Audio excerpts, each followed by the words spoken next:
క్రీస్తునందు ప్రియమైన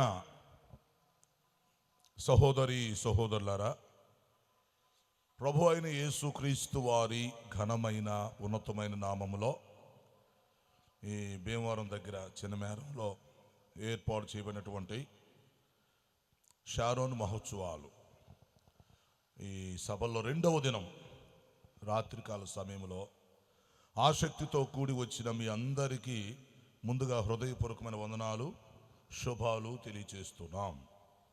ప్రియులారా, ఇంతవరకు మనం పాటల పరిచయంలో ప్రభువును మహింపరిచాము, తర్వాత ఆరాధన చేసుకున్నాం, మంచి సాక్ష్యాన్ని కూడా మనం విన్నాం. ఇప్పుడు వాక్య పరిచయంలోకి వెళ్ళబోతున్నాం. దేవుని వాక్యం కొరకు మన మనసులను సిద్ధం చేద్దాం. సభలకు మూలం వాక్యం.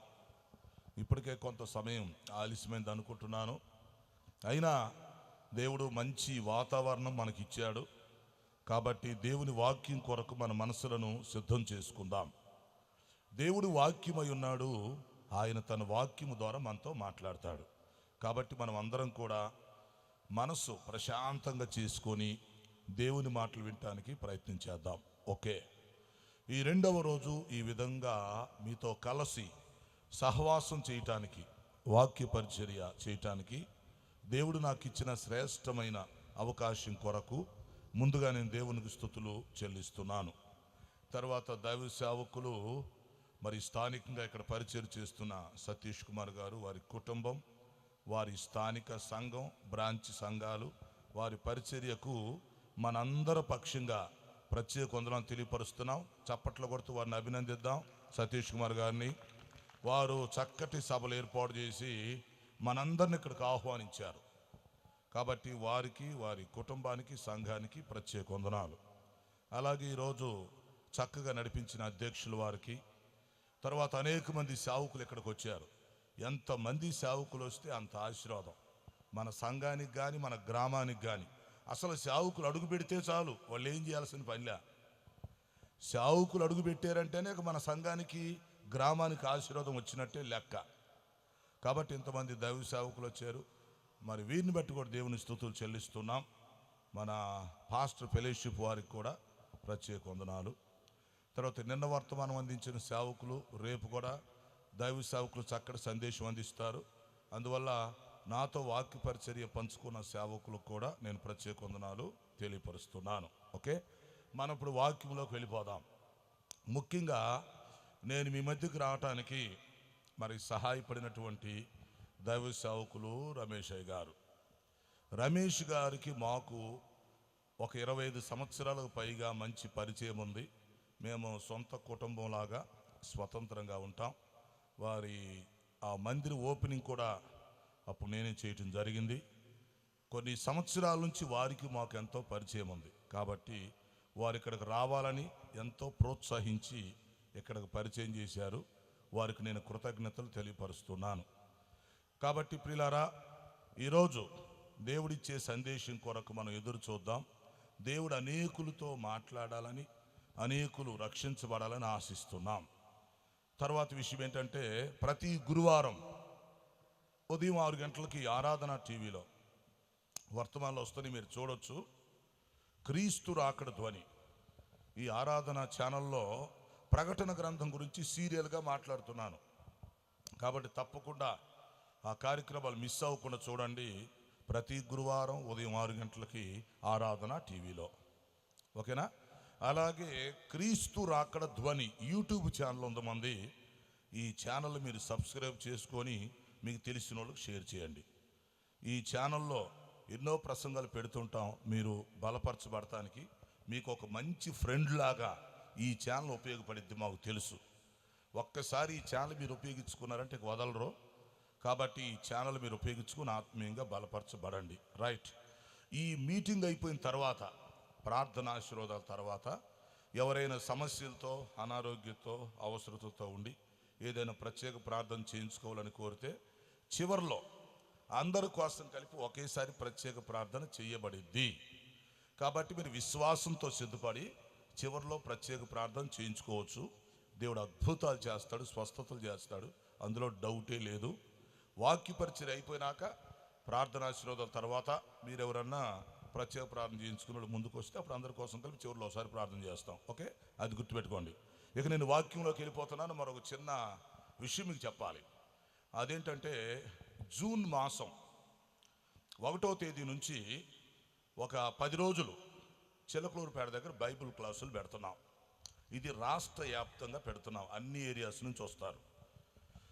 అనేకులు శిష్యులుగా తయారు చేయాలని, వాక్యం నేర్పించాలని, మరి ఎవరైతే సువార్త ప్రకటించాలని కొంచెం ఆసక్తి కలిగి ఉంటారో వారందరిని ప్రోత్సహించాలని, వాళ్ళు స్త్రీలైనా పురుషులైనా యవనస్తులు సేవకులు విశ్వాసులు ఎవరైనా కావచ్చు, వాక్యం కొంచెం బాగా నేర్చుకుంటాము, మేము సువార్త చెప్పాలి, లేకపోతే మా పాస్టర్ గారికి మేము ఉపయోగపడాలి, లేక సంఘంలో సేవ చేయాలి అని మీరు అనుకుంటే మీకు మంచి అవకాశం.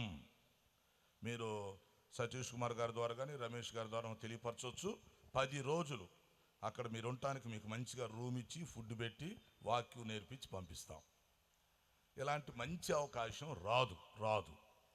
కాబట్టి ఏంటంటే ఆసక్తి కలిగిన వాళ్ళకి ఇది. కొంతమంది ఎదురు చూస్తుంటారు, మాకు వాక్యం నేర్పించేవాళ్ళు ఉంటే బాగుండు, లేకపోతే ప్రోత్సహించేవాళ్ళు బాగుండని. ఇది ప్రోత్సహించే కార్యక్రమం. దేవుని యొక్క పరిచర్య చేయటానికి వాళ్ళకు కావలసినటువంటి చిన్న తర్ఫీదు ఇచ్చి మరి క్రీస్తు శిష్యులుగా తయారు చేస్తాం. Very important project. కాబట్టి ఇది జూన్ 1వ తారీఖు నుంచి మొదలవుతుంది. 10 రోజుల క్లాసులు. మీరు ప్రార్థన చేయండి, దయించి ఆ క్లాసులు చక్కగా జరిగేటట్టుకు ప్రార్థన చేయండి. ఆసక్తి కలిగిన వాళ్ళు సిద్ధపడి పేర్లు ఇస్తే వాళ్ళ కోసం ఏర్పాట్లు జరుగుతాయి. ఓకేనా? ఇవి ముఖ్యమైన విషయాలు. మీ ప్రార్థనలో దయచేసి మా కుటుంబం కోసం, మేము జరిగిస్తున్న పరిచర్య కోసం, శాంతి మార్గం పరిచర్య గురించి ప్రార్థన చేయండి. ఈ అంచె దినాల్లో దేవుడు ఇంకా తన సేవలో బలంగా వాడుకునేటట్లుగా దేవుడు మంచి ఆరోగ్యం ఇచ్చి, శక్తినిచ్చి, ప్రయాణాల్లో తోడుగుండి తన సేవ ఇంకా బాగా చేయటానికి వాడుకునేటట్లుగా మీ యొక్క ప్రార్థనలో ఎన్నో అంశాలు ఉంటాయి. ఒక అంశం మా కోసం పెట్టి ప్రార్థన చేయవలసిందిగా కూడా నేను ప్రేయర్ రిక్వెస్ట్ మీ అందరికీ తెలియపరుస్తున్నాను. మరి పగలు రాత్రి ప్రయాణం ప్రసంగం ఇది నా పని. దేవుని యొక్క పని విరివిగా జరుగుతుంది. కాబట్టి మీ యొక్క ప్రార్థన సహాయం అవసరం. సేవకుల్ని బలపరచాలి, నా పని అది. సంఘాలను బలపరచాలి, అనేకులకు సువార్త అందించాలి. నాకు చేతనంత వరకు నా పని నేను చేయాలి. కాబట్టి మీరు దయించి ప్రార్థన చేయవలసిందిగా కోరుతూ మిమ్మల్ని అందరినీ ఈరోజు వాక్య పరిచర్య కొరకు ఆహ్వానిస్తున్నాం. రైట్, చిన్న ప్రార్థన చేసుకొని మనము వాక్య పరిచర్యలోకి వెళ్ళిపోదాం. తలలు వంచండి, చిన్న ప్రార్థన చేద్దాం. ఇరందరం ప్రార్థనాపూర్వకంగా ఉందాం. ప్రియులారా, మనుషుని మాటలు నిష్ప్రయోజనం. నా మాటల వల్ల ఉపయోగం ఉండదు. కనుక దేవుడు తన వాక్యము ద్వారా మనతో మాట్లాడాలి. మనం ఎదురు చూస్తాం అంతే, ఆయన మాట్లాడతాడు. సో అందరూ ఒక్క నిమిషం మీ మనసులో ప్రార్థన చేసుకోండి. నేను సందేశంలోకి వస్తాను. ప్రార్థన చేద్దాం.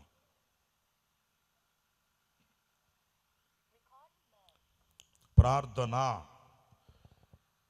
పరిశుద్ధుడు అయిన మా తండ్రి, జీవాధిపతి, మీ ఘనమైన పాదాలకు స్తుతి స్తోత్రాలు చెల్లిస్తున్నాం. ఈ భీమవరం దగ్గర చిన్నమేరంలో ఏర్పాటు చేయబడినటువంటి షారోను మహోత్సవాల్లో 2వ దినం ఈ రాత్రికాల సమయంలో మీ వాక్యమును ధ్యానం చేయడానికి మీరు ఇచ్చిన ఈ మంచి అవకాశం కొరకు ముందుగా మీకు స్తుతులు చెల్లిస్తున్నాం. ఇంతవరకు పాటల పరిచర్యలో, సాక్ష్యంలో, ఆరాధనలో నడిపించినందుకు మీకు వందనాలు. ఇప్పుడు వాక్య పరిచర్యలో కూడా సహాయం చేయమని మనవి చేస్తున్నాం. ఈరోజు యేసుక్రీస్తు మనుషుల కొరకు ప్రాణము పెట్టుట, ఈ అంశమును గూర్చి లోతుగా మేము ధ్యానం చేయబోతున్నాం. మీరు బోధకులై మాకు బోధ చేయమని మనవి చేస్తున్నాం. మీ దాసుని నన్ను బలపరిచి వాడుకోండి. రక్షణ లేని వారందరికీ రక్షణ దయచేయండి.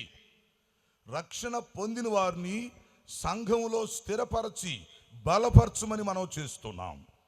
మాకు అవసరమైన సందేశం దయచేసి మీరే మహిమ పొందమని యేసు పరిశుద్ధ నామములో అడుగుచున్నాను తండ్రి. ఆమేన్. అందరం పెద్దగా ఆమేన్ చెప్దాం. పెద్దగా ఆమేన్. ఓకే ప్రియులారా, మంచిది. ఈ రాత్రికాల సమయంలో కూడి వచ్చిన మీ అందరికీ మరొకసారి శుభాలు, ప్రత్యేక వందనాలు తెలియచేస్తూ మిమ్మల్ని వర్తమానం కొరకు ఆహ్వానిస్తున్నాం. ఈరోజు మన ధ్యానాంశం గుర్తుపెట్టుకోండి, యేసుక్రీస్తు మనుషుల కొరకు ప్రాణము పెట్టుట. ఈ అద్భుతమైనటువంటి సువార్త సందేశం క్రైస్తవులందరూ ముందు తెలుసుకోవాలి, తర్వాత మనం ఇతరులకు కూడా తెలియపరచాలి. మానవ జాతికి ఎంతో శుభకరమైన సార్వత్రికమైన వర్తమానం ఈరోజు వినబోతున్నాం కనుక చాలా జాగ్రత్తగా మీరు ఆలకించాలి. యేసుక్రీస్తు అసలు ఎవరు? ఈయన అసలు ఈ భూలోకానికి ఎందుకు వచ్చాడు? ఆయనకేం పని? ఈయన ఈ మానవ జన్మ ఎందుకు తీసుకున్నాడు? ఈ మానవ శరీరాన్ని ఎందుకు ధరించుకున్నాడు? ఎస్, ఈ భూలోకానికి అసలు ఎందుకు వచ్చాడు? ఆయన వచ్చి ఏం చేశాడు? ఆయన రావటం వల్ల ఏం జరిగింది ఏంటి? మానవ జాతికి వచ్చిన ప్రయోజనం ఏంటి? ఈరోజు అసలు యేసు ప్రభుని ఎందుకు నమ్మాలి? ఈ చర్చికి ఎందుకు రావాలి? ఈ బైబిల్ ఎందుకు? ఈ ఆరాధన ఎందుకు? ఈ విశ్వాసం ఎందుకు? ఈ బాప్తిస్మం ఎందుకు? ఏం పని పాటలేదా? ఏంటి దీని వ్యవహారం? ఈరోజు ఎందుకు యేసు ప్రభుని నమ్ముతున్నాం? ఎందుకు పూజిస్తున్నాం? ఎందుకు ఆరాధన చేస్తున్నాం? ఇంతగా ఆయన చేసింది ఏంటి? మనం అర్థం చేసుకోవలసింది ఏంటి?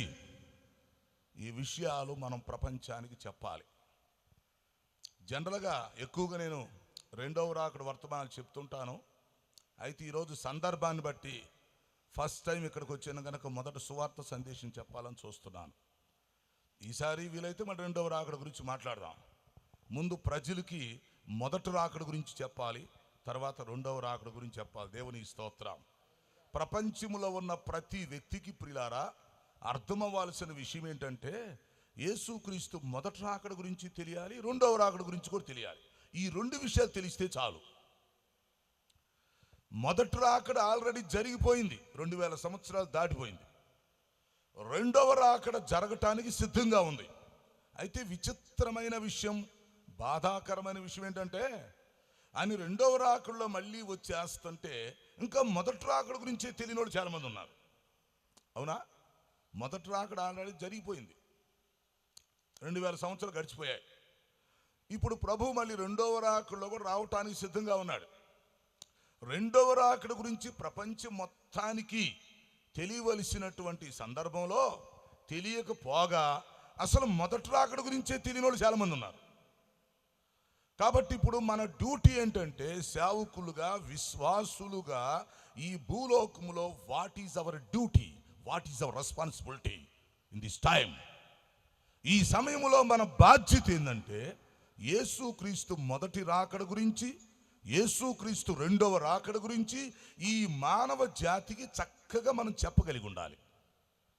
వాళ్ళు చదువున్న వాళ్ళైనా, చదువు లేనోళ్ళైనా, చిన్నోళ్ళైనా, పెద్దోళ్ళైనా, కొత్తోళ్ళైనా, పాతోళ్ళైనా మనం క్లియర్గా చెప్పగలిగి ఉండాలి.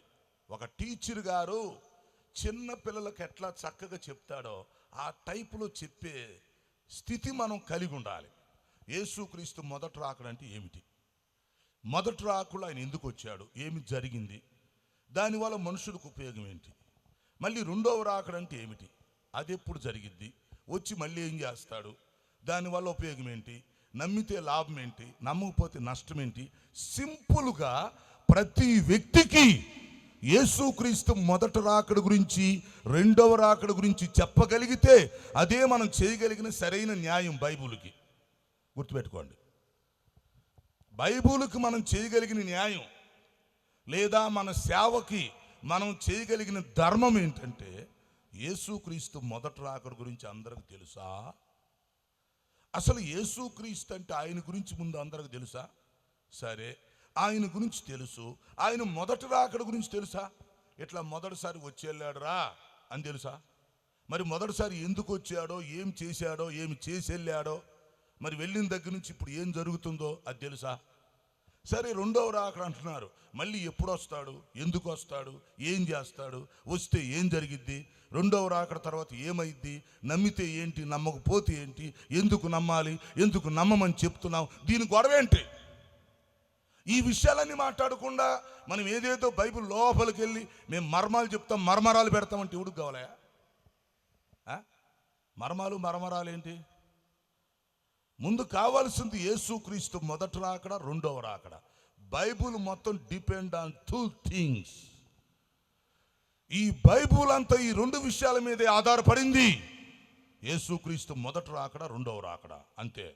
ఒక మనిషి 2 పాదాల మీద ఎలాగ బ్యాలెన్స్గా నిలబడతాడో, మనం ఎట్లాగ చక్క 2 కాళ్ళ మీద నిలబడుతున్నామో, ఈ బైబుల్కి బేసిక్ ఏంటి? What is that basic? బైబుల్కి మూలం ఏంటంటే యేసుక్రీస్తు మొదటి రాకడ, యేసుక్రీస్తు రెండవ రాకడ. ఈ 2 తీసిపడేస్తే ఏముంది? ఏమీ లేదు. కాబట్టి ఇప్పుడు ఏంటంటే సేవకులు, విశ్వాసులు ఈ 2 విషయాల గురించి క్షుణ్ణంగా తెలుసుకోవాలి. అది కూడా సింపుల్గా, అర్థం కాని భాషలో కాదు, ఏదో సింపుల్గా చిన్న పిల్లలకు కూడా అర్థమయ్యేటట్టుగా, కొత్త వాళ్ళకి పాత వాళ్ళకి అర్థమయ్యేటట్టుగా మనం ప్రపంచానికి చెప్పగలిగితే మనం చాలా వాక్య ప్రకారం చేసినట్టు లెక్క. కాబట్టి ఇప్పుడు యేసుక్రీస్తు మొదటి రాకడ, రెండవ రాకడ, 2 సబ్జెక్ట్స్, 2 అనుబంధం. అయితే ఇప్పుడు నేనేం ఆలోచిస్తున్నానంటే, ఈరోజు దేవుడు ప్రేరేపిస్తున్నాడు ఇక్కడికి వచ్చినప్పుడు, నేను ఈ లోకానికి ఎందుకు వచ్చాను, నేను అసలు ఈ లోకం కోసం ఎందుకు ప్రాణం పెట్టాను, దాని గురించి చెప్పి వీళ్ళకి అన్నాడు. సరే అలాగే ప్రభువా, మేముంది ఎందుకు? నువ్వు చెప్పినట్టు చేయటానికే కదా, నువ్వు చెప్పినట్టు చేయటానికి మేముంది, నువ్వు చెప్పమంది చెప్తావు నోరు మూసుకొని అనుకున్న, అంతే. నేనేం పెద్ద గొప్ప ఏంటి? నోరు మూసుకొని నేను చెప్పడమే. దేవుడే చెప్పమంటే చెప్పడమే. దైవ సేవకులు ఎవరు? దేవుని యొక్క దూతలు, మెసెంజర్స్. మెసేజ్ని దేవుడి దగ్గర నుంచి తీసుకొచ్చి ప్రజలకి డెలివర్ చేసేవాడు దేవుని సేవకుడు. దేవుని దగ్గర నుంచి మెసేజ్ని తీసుకొచ్చి ప్రజలకు డెలివర్ చేయాలి. పోస్ట్ మ్యాన్ ఎలాగ చక్కగా ఒక ఉత్తరం తీసుకొచ్చి చక్కగా ఇచ్చి వెళ్ళిపోతాడో, అలాగా దేవుడిచ్చిన సందేశాన్ని ప్రజలకు పంచిపెట్టాలి. అది సేవకులకి మేలు, సంఘాలకి మేలు, గ్రామానికి మేలు, ప్రపంచానికి మేలు. అందులో సమస్య ఏమీ ఉండదు.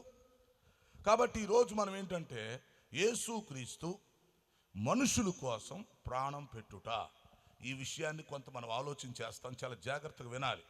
కొన్ని లక్షల మంది ప్రజలు వినవలసిన సందేశం ఈ గ్రౌండ్లో చిన్నమేరం ప్రజలకు అందుతుందంటే, నిజంగా చిన్నమేరం ప్రజలంటే దేవుడికి ఎంత ఇష్టమో.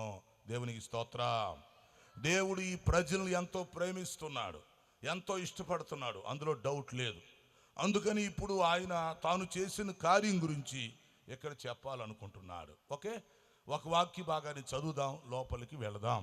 మార్క్సు వార్త 10వ అధ్యాయము 45. మార్క్సు వార్త 10వ అధ్యాయం 45వ వచనం చదవాలి. సోదరి సోదరులారా అందరు గమనించాలి. ఈ ప్రాంతవాసులందరికీ మా విజ్ఞప్తి విన్నవిస్తున్నాం. మార్క్సు వార్త 10:45. యేసుక్రీస్తు ఈ ప్రపంచానికి ఇచ్చిన స్టేట్మెంట్, ఈ ప్రపంచానికి యేసుక్రీస్తు చెప్పిన దివ్య సందేశం, ఆయన చెప్పిన ప్రకటన ఇప్పుడు మీకు చెప్తున్నాం. మార్క్సు వార్త 10:45. ఓకే, మనిషి కుమారుడు అంటే బ్రాకెట్లో యేసుక్రీస్తు అని పెట్టుకోవాలి మనం. ఇప్పుడు దేవుని కుమారుడన్నా మనిషి కుమారుడన్నా బ్రాకెట్లు ఎవరు?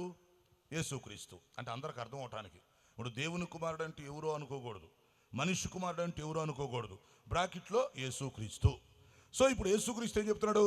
మనిషి కుమారుడు పరిచారము చేయించుకొనుటకు రాలేదు గాని పరిచారము చేయుటకును అనేకులకు ప్రతిగా విమోచన క్రయధనముగా తన ప్రాణమిచ్చుటకును వచ్చెను. గట్టిగా చెప్పబడి దేవుని స్తుతిద్దామా? Hallelujah, hallelujah. Thank you Lord for your sacrifice. యేసుక్రీస్తు చెప్తున్నాడు. సార్ నేను చెప్పట్లా, ఎవరు చెప్పట్లా, యేసుక్రీస్తే చెప్తున్నాడు. మనిషి కుమారుడు అంటే నేను అని. యేసుక్రీస్తు నేను మనిషి కుమారుడుగా ఈ లోకానికి అసలు ఎందుకు వచ్చాను అంటే పరిచర్య చేయించుకోవటానికి నేను రాలేదు. మరి ఎందుకు వచ్చాను? పరిచారం చేయుటకును ప్లస్ అనేకులకు ప్రతిగా. చూసారా ఆ పదం అర్థం చేసుకోండి. అనేకులకు ప్రతిగా విమోచన క్రయధనముగా నా ప్రాణము ఇచ్చుటకు వచ్చి తిని. అబ్బా, అసలు ఆ వాక్యం ఏంటంటేనండి ఎంత ఆశ్చర్యం అండి. యేసుక్రీస్తు వారు మానవ జన్మలో భూలోకానికి వచ్చాడు.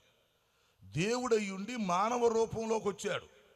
వాస్తవానికి యేసుక్రీస్తు ఎవరు అంటే ఆయన వాక్యమై ఉన్న దేవుడు. లెక్క ప్రకారం చెప్పాలంటే వాక్యమై ఉన్న దేవుడు. ఇంకా చెప్పాలంటే తండ్రి కుమార పరిశుద్ధాత్మ త్రియేక దేవుడు, త్రిత్వంలో రెండో వ్యక్తి. ఓకే, సరే. దేవుని కుమారుడు మనిషి కుమారుడుగా ఈ లోకానికి వచ్చాడు. ఎందుకు? దేవుడి కుమారుడుగా వస్తే లేక దేవుని రూపంలో వస్తే మనుషులు అర్థం చేసుకోవటం కష్టం. మనుషులకు అర్థం అవదు. ఇప్పుడు దేవుడిగా దిగొస్తే ఎవడికి అర్థం కాదు. అందుకని ఇప్పుడు ఆయన ఏం చేశాడు? ఒక మధ్యవర్తిగా, ఒక అవతార పురుషుడుగా, దేవుని కుమారుడు మనిషి కుమారుడుగా వచ్చాడు. అంటే మానవ జన్మ నాకు కావాలి అని మానవ జన్మ తీసుకొని ఇక్కడికి వచ్చాడు. అది ఇప్పుడు ఆయన దేవుడు కుమారుడు సార్, డైరెక్ట్గా భూలోకానికి వచ్చి చేయొచ్చు. కానీ మరి పుట్టాల్సిన పని లేదు, ఇక్కడ జన్మించాల్సిన పని లేదు, అవసరం లేదు, డైరెక్ట్గా భూమి మీదకి దిగి రావచ్చు.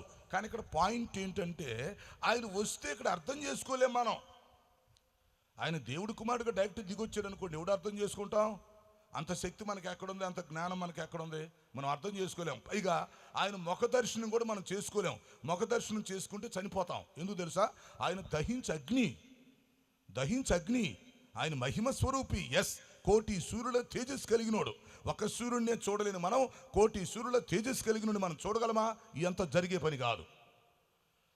దేవుడిని మనం చూడలేము, దేవుడు ఇక్కడికి రాలేడు, వస్తే మనం తట్టుకోలేము, అర్థం చేసుకోలేము. ఇవన్నీ జరగని పనులు. ఇవన్నీ చెప్పుకోవటానికే కానీ ప్రాక్టికల్గా జరగటం కష్టం. దేవుడే డైరెక్ట్ దిగొస్తే ఈ భూలోకమే తట్టుకోలేదు, భూలోకం భరించలేదు, మనుషులు అర్థం చేసుకోలేరు. ఎందుకు తెలుసా? తిమోతి పత్రిక మొదటి పత్రిక 6:16 ఉంది. తిమోతికి రాసిన మొదటి పత్రిక 6:16 దేవుడు ఎవరో, ఎక్కడుంటాడో, ఎలా ఉంటాడో, దేవుని యొక్క ఉనికిని గురించి అక్కడ చెప్పాడు. ఎవరు సమీపింపరాని తేజస్సులో తాను మాత్రమే వసించుచు అమరత్వం కలిగినాడు. That's all. ఎవడు సమీపింపరాని తేజస్, ఎవడు సమీపించలేడు. అంత తేజస్తో అమరత్వము కలిగి తాను మాత్రమే వసిస్తున్నాడు. ఇంకా ఆయన ఒక్కడ తప్ప ఎవడు ఉండలేడు. మీకు ఒక సంగతి చెప్పమంటారా? అసలు పరలోకంలో దేవదూతలు కూడా దేవుడు చూడరు. పరలోకములో ఉన్న దేవదూతలకు కూడా దేవుడిని చూసేంత శక్తి లేదు. ఆ థియాలజీలో మీరు నేర్చుకోవాలి. అయితే దేవుడు ఏం చేస్తాడంటే దేవదూతల దగ్గరికి వచ్చేటప్పుడు లేక దేవదూతల దగ్గర ఆరాధన పొందేటప్పుడు దేవుడు తన మహిమను తగ్గించుకొని ఆ దేవదూతలు ఎంత మహిమ చూడగలరో అంత మహిమ తగ్గించుకుని వస్తాడు వాళ్ళ దగ్గరికి. అప్పుడు వాళ్ళు చూడగలుగుతారు, ఆరాధించగలుగుతారు. అంతేగాని పరలోకంలో దేవదూతలు ఏం దేవుని చూడలేరు, వాళ్ళ కాదు. అయితే ఇవన్నీ మనకు తెలియదు. మనం ప్రసంగాల్లో అంత లోతుగా కూడా చెప్పం, ప్రజలకు అర్థం కాదు. పరలోకములో దేవదూతలు దేవుడిని చూడలేరు. అయితే దేవుడు ఏం చేయాలి మరి? ఈ దేవదూతల దగ్గర ఆరాధించబడాలంటే, వాళ్ళ మధ్యకి రావాలంటే, ఆయన కెరూబుల మధ్యలో నివసించాలంటే, వారికి దర్శనం ఇవ్వాలంటే ఏం చేయాలంటే ముందు తన మహిమను ఈయన లెస్ చేసుకుంటాడు, మొత్తం తీసి పడేసుకుంటాడు. ఇప్పుడు దేవదూతల దగ్గర 10 క్యాండిల్స్ మహిమ ఉందనుకోండి, ఉదాహరణకి ఆయన దగ్గర 100 క్యాండిల్స్ మహిమ ఉందనుకోండి. ఇప్పుడు ఆయన దేవదూతల దగ్గరికి రావాలంటే ఏం చేయాలి తెలుసా? తాను 90 క్యాండిల్స్ మహిమను తీసి పడేసుకోవాలి. ముందు తీసేసుకొని వీళ్ళకి 10 ఉంది కాబట్టి కెపాసిటీ, ఆయన 10లోకి రావాలి. అప్పుడు 10 to 10 అప్పుడు వీళ్ళు ఆయన చూడగలుగుతారు. దేవదూతలకు దేవుడిని చూడటం వాళ్ళ వల్ల కాదు, వాళ్ళ సత్తా కాదు, చేత కాదు. దేవుడే తన మహిమను తగ్గించుకొని వస్తాడు, గుర్తుపెట్టుకోండి. మరి దేవదూతలే చూడలేకపోతే మనుషులు ఏం చూస్తారు సార్? మనుషుల వల్ల ఏమైంది సార్? దేవదూతల వల్లే కాదు, మనుషుల వల్ల ఏమైంది కాదు. భూలోకానికి వస్తే వ్యవహారం కుదరదు. పైగా మరి దేవుడు ఎక్కడ ఉంటాడు సార్? మనం పరలోకంలో ఉంటామని చెప్తాం సింపుల్గా. మరి పరలోకంలో ఎక్కడ ఉంటాడు సార్? పరలోకంలో ఎక్కడ నోట్ చేసుకో. తిమోతికి రాసిన మొదటి పత్రిక 6:16 అది దేవుడు ఉండే ప్లేస్. అంటే పరలోకంలో చాలా రకరకాల ప్లేసులు ఉన్నాయి. పరలోకం అనేది అనంత లోకం, రకరకాల గ్రేడ్స్ ఉన్నాయి అక్కడ. సో దేవుడు ఉండే ప్లేస్ ఎలా ఉందంట? ఎవరును సమీపింపరాని తేజస్సులో ఆయన మాత్రమే, అది గుర్తుపెట్టుకోవాలి. మనం ఏదో గుడ్డిగా బైబిల్ చదవకూడదు, చెప్పకూడదు. ఆయన మాత్రమే వసించుచు అమరత్వం కలిగి ఉన్నాడు. అది అసలు పాయింట్. కాబట్టి పరలోకంలో పేరుకుంటాడు కానీ దేవదూతలు ఏమో దేవుడి దగ్గర ఉండరు. దేవదూతల లెక్క వేరు, దేవుడి లెక్క వేరు. కాబట్టి దేవుడు మాత్రం దేవదూతల దగ్గరికి వచ్చినప్పుడు మహిమ తగ్గించుకొని వచ్చి వాళ్ళకి కనిపించి వెళ్తాడు అంతే. లేదా ఆత్మస్వరూపుగా ఉంటాడు, అలా ఆరాధన చేసుకోవాల్సిందే. మరి అలాంటప్పుడు భూలోకానికి ఏమొస్తాడు సార్? ప్రజలేం చూడగలుగుతారండి? మనం తెలియకేదనుకుంటున్నాం కానీ ముందు దేవుని యొక్క స్టేటస్ మనకు తెలియాలి కదా. దేవుని యొక్క స్టేటస్ తెలియకుండా ఒక్కొక్కడు దేవుడు ఎక్కడున్నాడు ఉంటే రమ్మను, కనపడమను. కొంతమంది అంటారు దేవుడు నాతో కనపడితే నేను నమ్ముతానంటాడు, దేవుడు నాతో మాట్లాడితే నేను నమ్ముతానంటాడు. అరే దేవుడిని అక్కడ దేవదూతలే చూడలేకపోతాడు, నువ్వేం చూస్తావు నానా? దేవుని యొక్క స్టేటస్ ముందు తెలుసుకోవాలి. కాబట్టి దేవుడు అంత గొప్పోడు. అందుకని ఇప్పుడు యేసు ప్రభు ఏం చేశాడు? దేవుని కుమారుడుగా భూలోకానికి వస్తే సెట్ అవ్వదో, భూలోకం భరించలేదు, మనుషులు తట్టుకోలేరు, ఆయన్ని చూడలేరు, అర్థం చేసుకోలేరు అని చెప్పి ఆయన ఏం చేశాడంటే, నేను దేవుడు కుమారుడుగా వెళితే వ్యవహారం కుదరదని చెప్పి మనిషి కుమారుడుగా భూలోకానికి వచ్చాడు. అందుకని ఇక్కడ మార్కు సువార్త 10:45లో మనిషి కుమారుడు అనే పదం వాడాడు. ఇక్కడ దేవుని కుమారుడు మనిషి కుమారుడుగా ఇక్కడికి వచ్చాడు. అంటే మన మనిషిలాగే ఒక మానవ జన్మ తీసుకొని మనం ఎట్లా పుడతామో ఆయన కూడా పుట్టినట్టుగా ఈ భూలోకానికి వచ్చాడు. ఎందుకు అలా వచ్చాడు? దేవుడు కుమారుడుగా వస్తే మరి మనం అర్థం చేసుకోలేనప్పుడు మరి ఇంకెందుకు రావడం? వేస్ట్ కదా. ఇప్పుడు దేవుడు కుమారుడుగా వస్తే మనం తట్టుకోలేము, చూడలేము, అర్థం చేసుకోలేము, రిసీవ్ చేసుకోలేము. మరి ఆయన వచ్చే ఉపయోగం ఏంటి? అందుకని ఆయన తగ్గించుకొని మహిమంతా ప్రక్కన పడేసి మనిషి కుమారుడుగా ఇక్కడికి వచ్చేసాడు. ఓకే, సరే. నెక్స్ట్ పాయింట్ ఏంటంటే, ఆయన ఇక్కడికి వచ్చినాక చాలామంది ఆయన అర్థం చేసుకోలేకపోయారు. అటు శాస్త్రులు పరిచయులు కావచ్చు, మరి సొంత కుటుంబీకులు కావచ్చు, ఆ రోమీలు కావచ్చు, జ్ఞానులు కావచ్చు, ఎవరు కూడా యేసుక్రీస్తుని అర్థం చేసుకోలేకపోయారు. ముందు అది అసలు ఆయన ఎవరు, ఎందుకు వచ్చాడు, ఏంటి ఆయన వచ్చిన ఉద్దేశం ఏంటి, ఆయన మనసులో ఉన్న ఆలోచన ఏంటి, ఆయన ప్రణాళిక ఏంటనేది ఎవరికి అర్థం కాల. సొంతోళ్ళు కూడా అర్థం కాల కనీసం. అందుకని యోహాను సువార్తలు 1:11 చెప్తాడు, ఆయన తన స్వకీయుల యొద్దకు వచ్చెను, ఆయన స్వకీయులు ఆయనను అంగీకరించలేదు. అంటే సొంతోళ్ళు కూడా అర్థం అవలా, ఇంకా బయటోడికి ఏం అర్థమైంది? ఆలోచించండి. యేసుక్రీస్తు వారు భూలోకానికి వచ్చాడు. దేవుడి కుమారుడుగా వస్తే అర్థం చేసుకోలేమని ఎలా వచ్చాడు? మనిషి కుమారుడుగా వచ్చాడు. మనిషి కుమారుడుగా వచ్చినా కూడా అర్థం కాల, అది అర్థం కాల. సొంతోళ్ళు కూడా అర్థం చేసుకోలేకపోయారు, ఫెయిల్ అయిపోయారు. మరి ఈ శాస్త్రులు పరిచయాలు ఉన్నారు, పెద్ద మేధావులు. అంటే లేక ఒక బోధకుడు అయి ఉంటాడా, లేక ఈయన ఒక అవతార పురుషుడా, ఎవరైనా ఇలా తిరుగుతున్నాడంటే ఎవరైనా ఊరూరు తిరుగుతున్నాడు, ప్రజలకు ఏదో సువార్త చెప్తున్నాడు, అసలు ఈయన ఎవరు, ఈయన వ్యవహారం ఏంటి, ఎందుకు వచ్చాడు అని ప్రజలు రకరకాలుగా అనుకుంటున్నారు. ఎవరికి కరెక్ట్గా అర్థం కావట్లా. ఒకరోజు యేసుక్రీస్తే చెప్పుకోవాల్సి వచ్చింది తన గురించి తాను. మరి సొంతోళ్ళకి అర్థం కాక, బయటోళ్ళకి అర్థం కాక, అటు ఇశ్రాయేలుకి అర్థం కాక, ఈ శాస్త్రులకి పరిచయాలకు అర్థం కాకపోతే ఇంకెవడికి అర్థమైంది? ఎవడికి అర్థం కావట్లా. అందుకని ఇప్పుడు ఒకరోజు ఈ నోరు విప్పి ఈయనే మాట్లాడాడు. మార్కు సువార్త 10:45లో, మరి నాయన కంగారు పడగాకండ్రా, అసలు నేను ఎందుకు వచ్చానో చెప్తాను, నేను ఎందుకు వచ్చానో నా పని ఏంటో చెప్తాను. మీరు రకరకాలుగా అనుకుంటున్నారు, మీకేం అర్థం కాదు, నన్ను అర్థం చేసుకోవటం మీకు చేత కాదు, నా పని అర్థం చేసుకోవటం కూడా మీకు కుదరట్లేదు. కాబట్టి నేను ఎందుకు వచ్చానంటే, నేను అసలు ఇక్కడికి వచ్చేవాడిని కాదు, రావాల్సిన అవసరం కూడా లేదు, అయినా వచ్చా. ఎందుకు వచ్చానంటే అనేకులను విమోచించటానికి నా ప్రాణం ఇద్దామని వచ్చాను. నేను ఇక్కడికి వచ్చింది ఎందుకంటే నానా, ఎక్కడో పరలోకంలో ప్రశాంతంగా ఉండొచ్చు, నాకేం పని పాట లేదనుకుంటున్నారేంటి మీరు? లక్షల కోట్ల మంది దేవదూతలు దేవలోకంలో నా చుట్టూ తిరుగుతున్నారు. వాళ్ళు ఎప్పుడు నన్ను ఆరాధిస్తూ ఉంటారు. వాళ్ళు కోట్ల మంది దేవదూతలను వదిలిపెట్టి, ఆరాధన వదిలిపెట్టి, వాళ్ళతో పొగిడించుకోకుండా, ఘనత పొందుకోకుండా నేను ఇక్కడికి ఎందుకు వచ్చాను అనుకుంటున్నారు? ఎక్కడికి వస్తేనే దిక్కులేని అయిపోయా నేను. ఎక్కడికి వస్తే ఎవడో అర్థం చేసుకోడు, పట్టించుకోడు భూమి మీద నన్ను. పైగా రకరకాలుగా వంకరగా ఆలోచిస్తున్నారు మీరు. నేను ఎందుకు వచ్చాను ఇక్కడికి? నేనేమన్నా ఒక మతం స్థాపించడానికి వచ్చానా? లేదు. ఒక రాజ్యం స్థాపించడానికి వచ్చానా? లేదు. సరే, పార్టీ పెడతానికి వచ్చానా? నేను కాదు. సరే, మీ దగ్గర నుంచి ఏమన్నా కొలుపులు కొలిపించుకోవడానికి వచ్చానా? మీ దగ్గర నుంచి ఏదన్నా బళ్ళు కోసం వచ్చానంటారా? డబ్బుల కోసం వచ్చానంటారా నేను? లేకపోతే మీ దగ్గర నుంచి ఏదన్నా మీకు ఆశ పెడతానికి వచ్చానా? భయపెడతానికి వచ్చానా? లేకపోతే ఆకర్షించడానికి వచ్చానా? అసలు ఏంటి నా గురించి మీరు ఏమనుకుంటున్నారు చెప్పండి ముందు. నా గురించి మీరు ఏమనుకుంటున్నారండి? ఓ భూలోకమా, నా గురించి ఏమనుకుంటున్నారు మీరు? నేను ఎవరిని అనుకుంటున్నారు? ఎందుకు వచ్చారు అనుకుంటున్నారు? ఏం చేస్తాను అనుకుంటున్నారు? లేకపోతే అందరిలాగా నేను కూడా వచ్చి ఏదో ఒక చిన్న రాజ్యం స్థాపిస్తాను ఇక్కడికి వచ్చి? లేదు, నేనేదో ఒక పెత్తనం చేద్దామని వచ్చానా? లేకపోతే ఇంకేదో ప్రజలకి ఏదన్నా కీడు చేయడానికి వచ్చానా? అసలు మీకు తెలియక అనుకుంటున్నారు కానీ రకరకాలుగా. నేను ఎవరినో మీకు తెలుసుంటే, అమ్మో, నేను ఎవరినో మీకు తెలుసుంటే, నేను ఎందుకు వచ్చానో మీకు తెలుసుంటే మీరు ఖచ్చితంగా నాకు దండం పెడతారా నాయనా. మీరు ఖచ్చితంగా నన్ను నమ్ముతారు. తప్పు మీది కాదు, మీకు తెలీదు అంతే. తప్పు మీది అనటం కంటే తెలియదు అనటం మంచిది. నేను ఎవరినో, నేను ఎందుకు వచ్చానో మీకు తెలియదు కాబట్టి ఇప్పుడు నేనే చెప్పుకోవాల్సి వస్తుంది. మా ఇంటోడికే తెలియలా, ఈ బోధకుడికి తెలియలా, ఆ యాజకుడికి తెలియలా, ఇంకెవరికి తెలుస్తుంది? అన్యులకి ఏం తెలుస్తుంది? తెలీదు. నేను ఎందుకు వచ్చానంటే అనేకులకు ప్రతిగా, అనేకులను విమోచించటానికి, నా ప్రాణం పెడతానికి వచ్చాను. నేను ఇక్కడికి వచ్చేటప్పుడే నా ప్రాణం పెట్టాలని ఆలోచించుకొని ఇక్కడికి వచ్చా.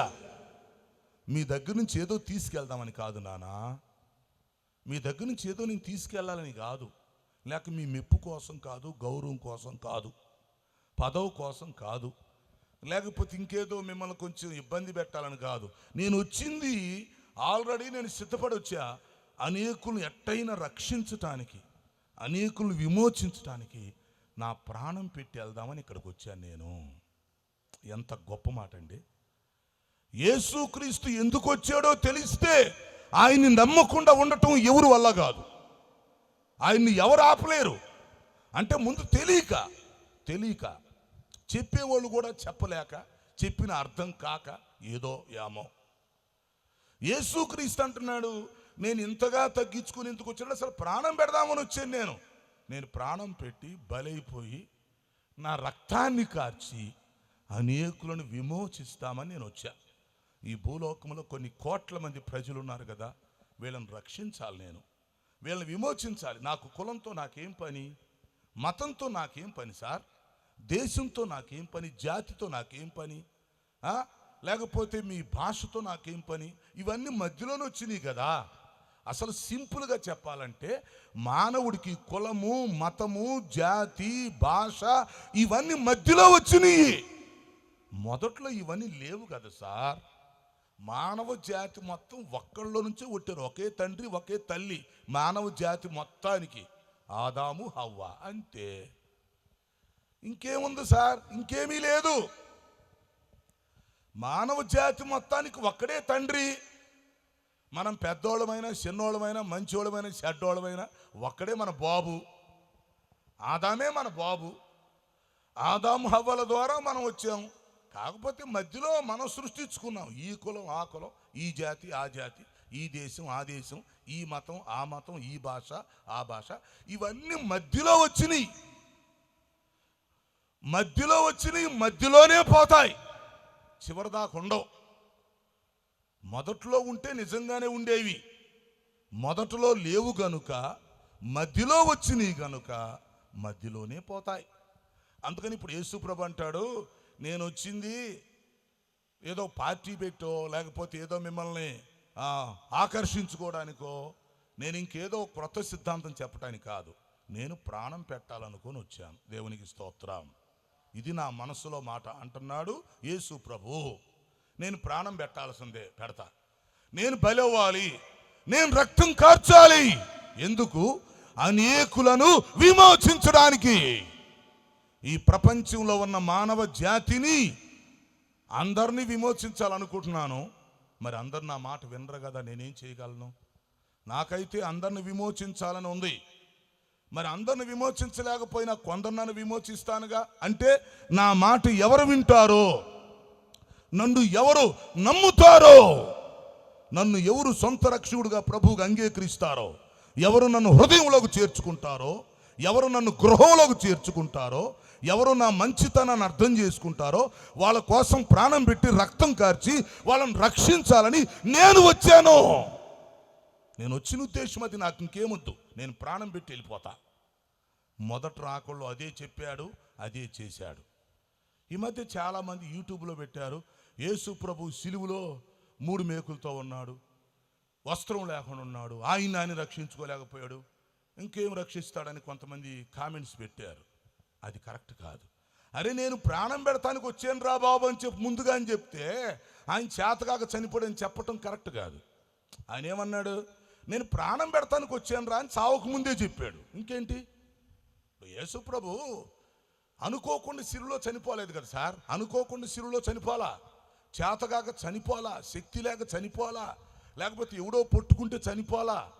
యేసు ప్రభు ముందుగానే చెప్పాడు, నేను వచ్చిందే ప్రాణం పెడతానికి వచ్చాను, నాకు ఒక రోజు నిర్ణయించుకున్నాను, ఆ రోజు నేను ప్రాణం పెట్టి మానవ జాతిని విమోచించి తిరిగి మళ్ళీ మోక్షానికి వెళ్ళిపోతాను.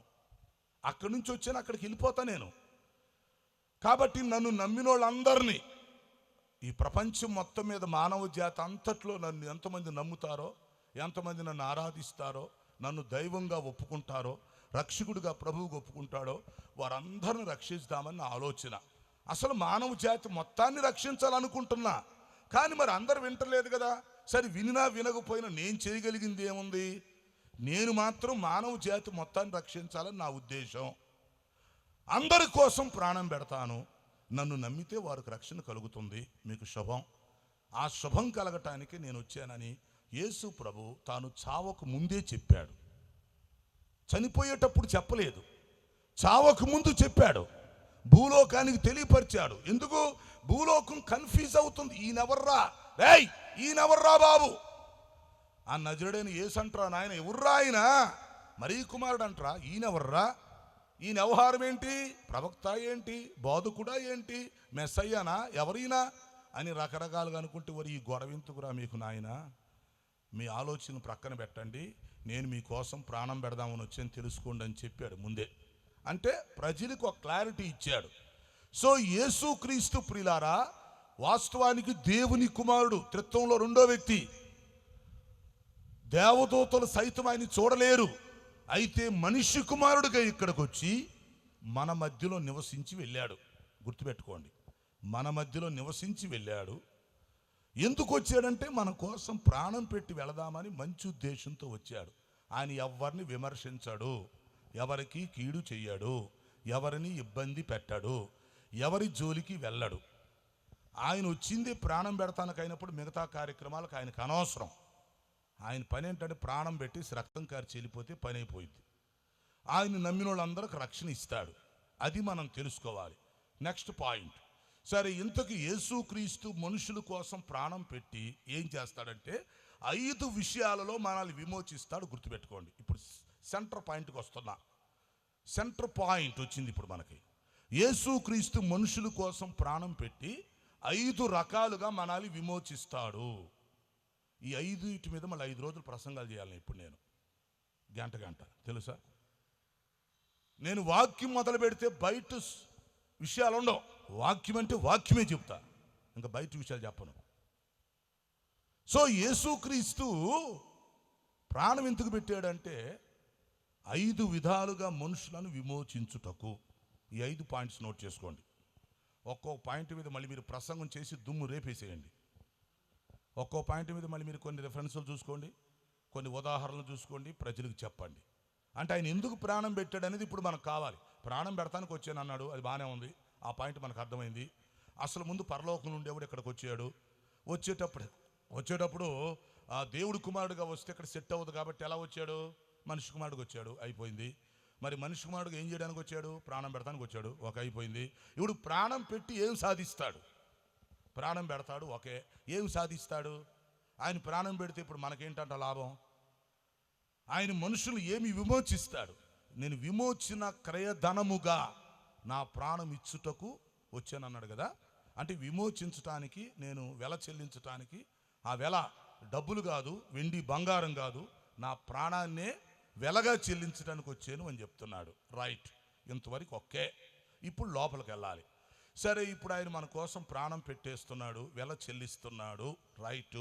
ఇప్పుడు ఏ విధంగా మనల్ని విమోచిస్తున్నాడు, ఏ ఏ విషయాలు? 5 విషయాలు చెప్తా సింపుల్గా. ఒక్కొక్కటి అరగంట గంట చెప్పినా తరగవు. సింపుల్గా చెప్తా మీకు. కొంచెం చెప్తే మీరు ఆలోచించుకోవచ్చు. ఎక్కువ మంది సేవకులు ఉన్నారు, విశ్వాసులు ఉన్నారు కనుక కొంచెం చెప్తే మీకు అర్థమైపోయిద్ది. అన్యులకి అర్థమైద్ది, క్రైస్తవులకు అర్థమైద్ది. అందరూ సత్యాన్ని తెలుసుకుంటారు, హ్యాపీ అవుతాం, నో ప్రాబ్లం. ఇందులో ఎవరికి ఇబ్బంది లేదు, అందరికీ అనుకూలమే. సో నెంబర్ వన్, ఇప్పుడు యేసుక్రీస్తు ఏమి విమోచిస్తాడు?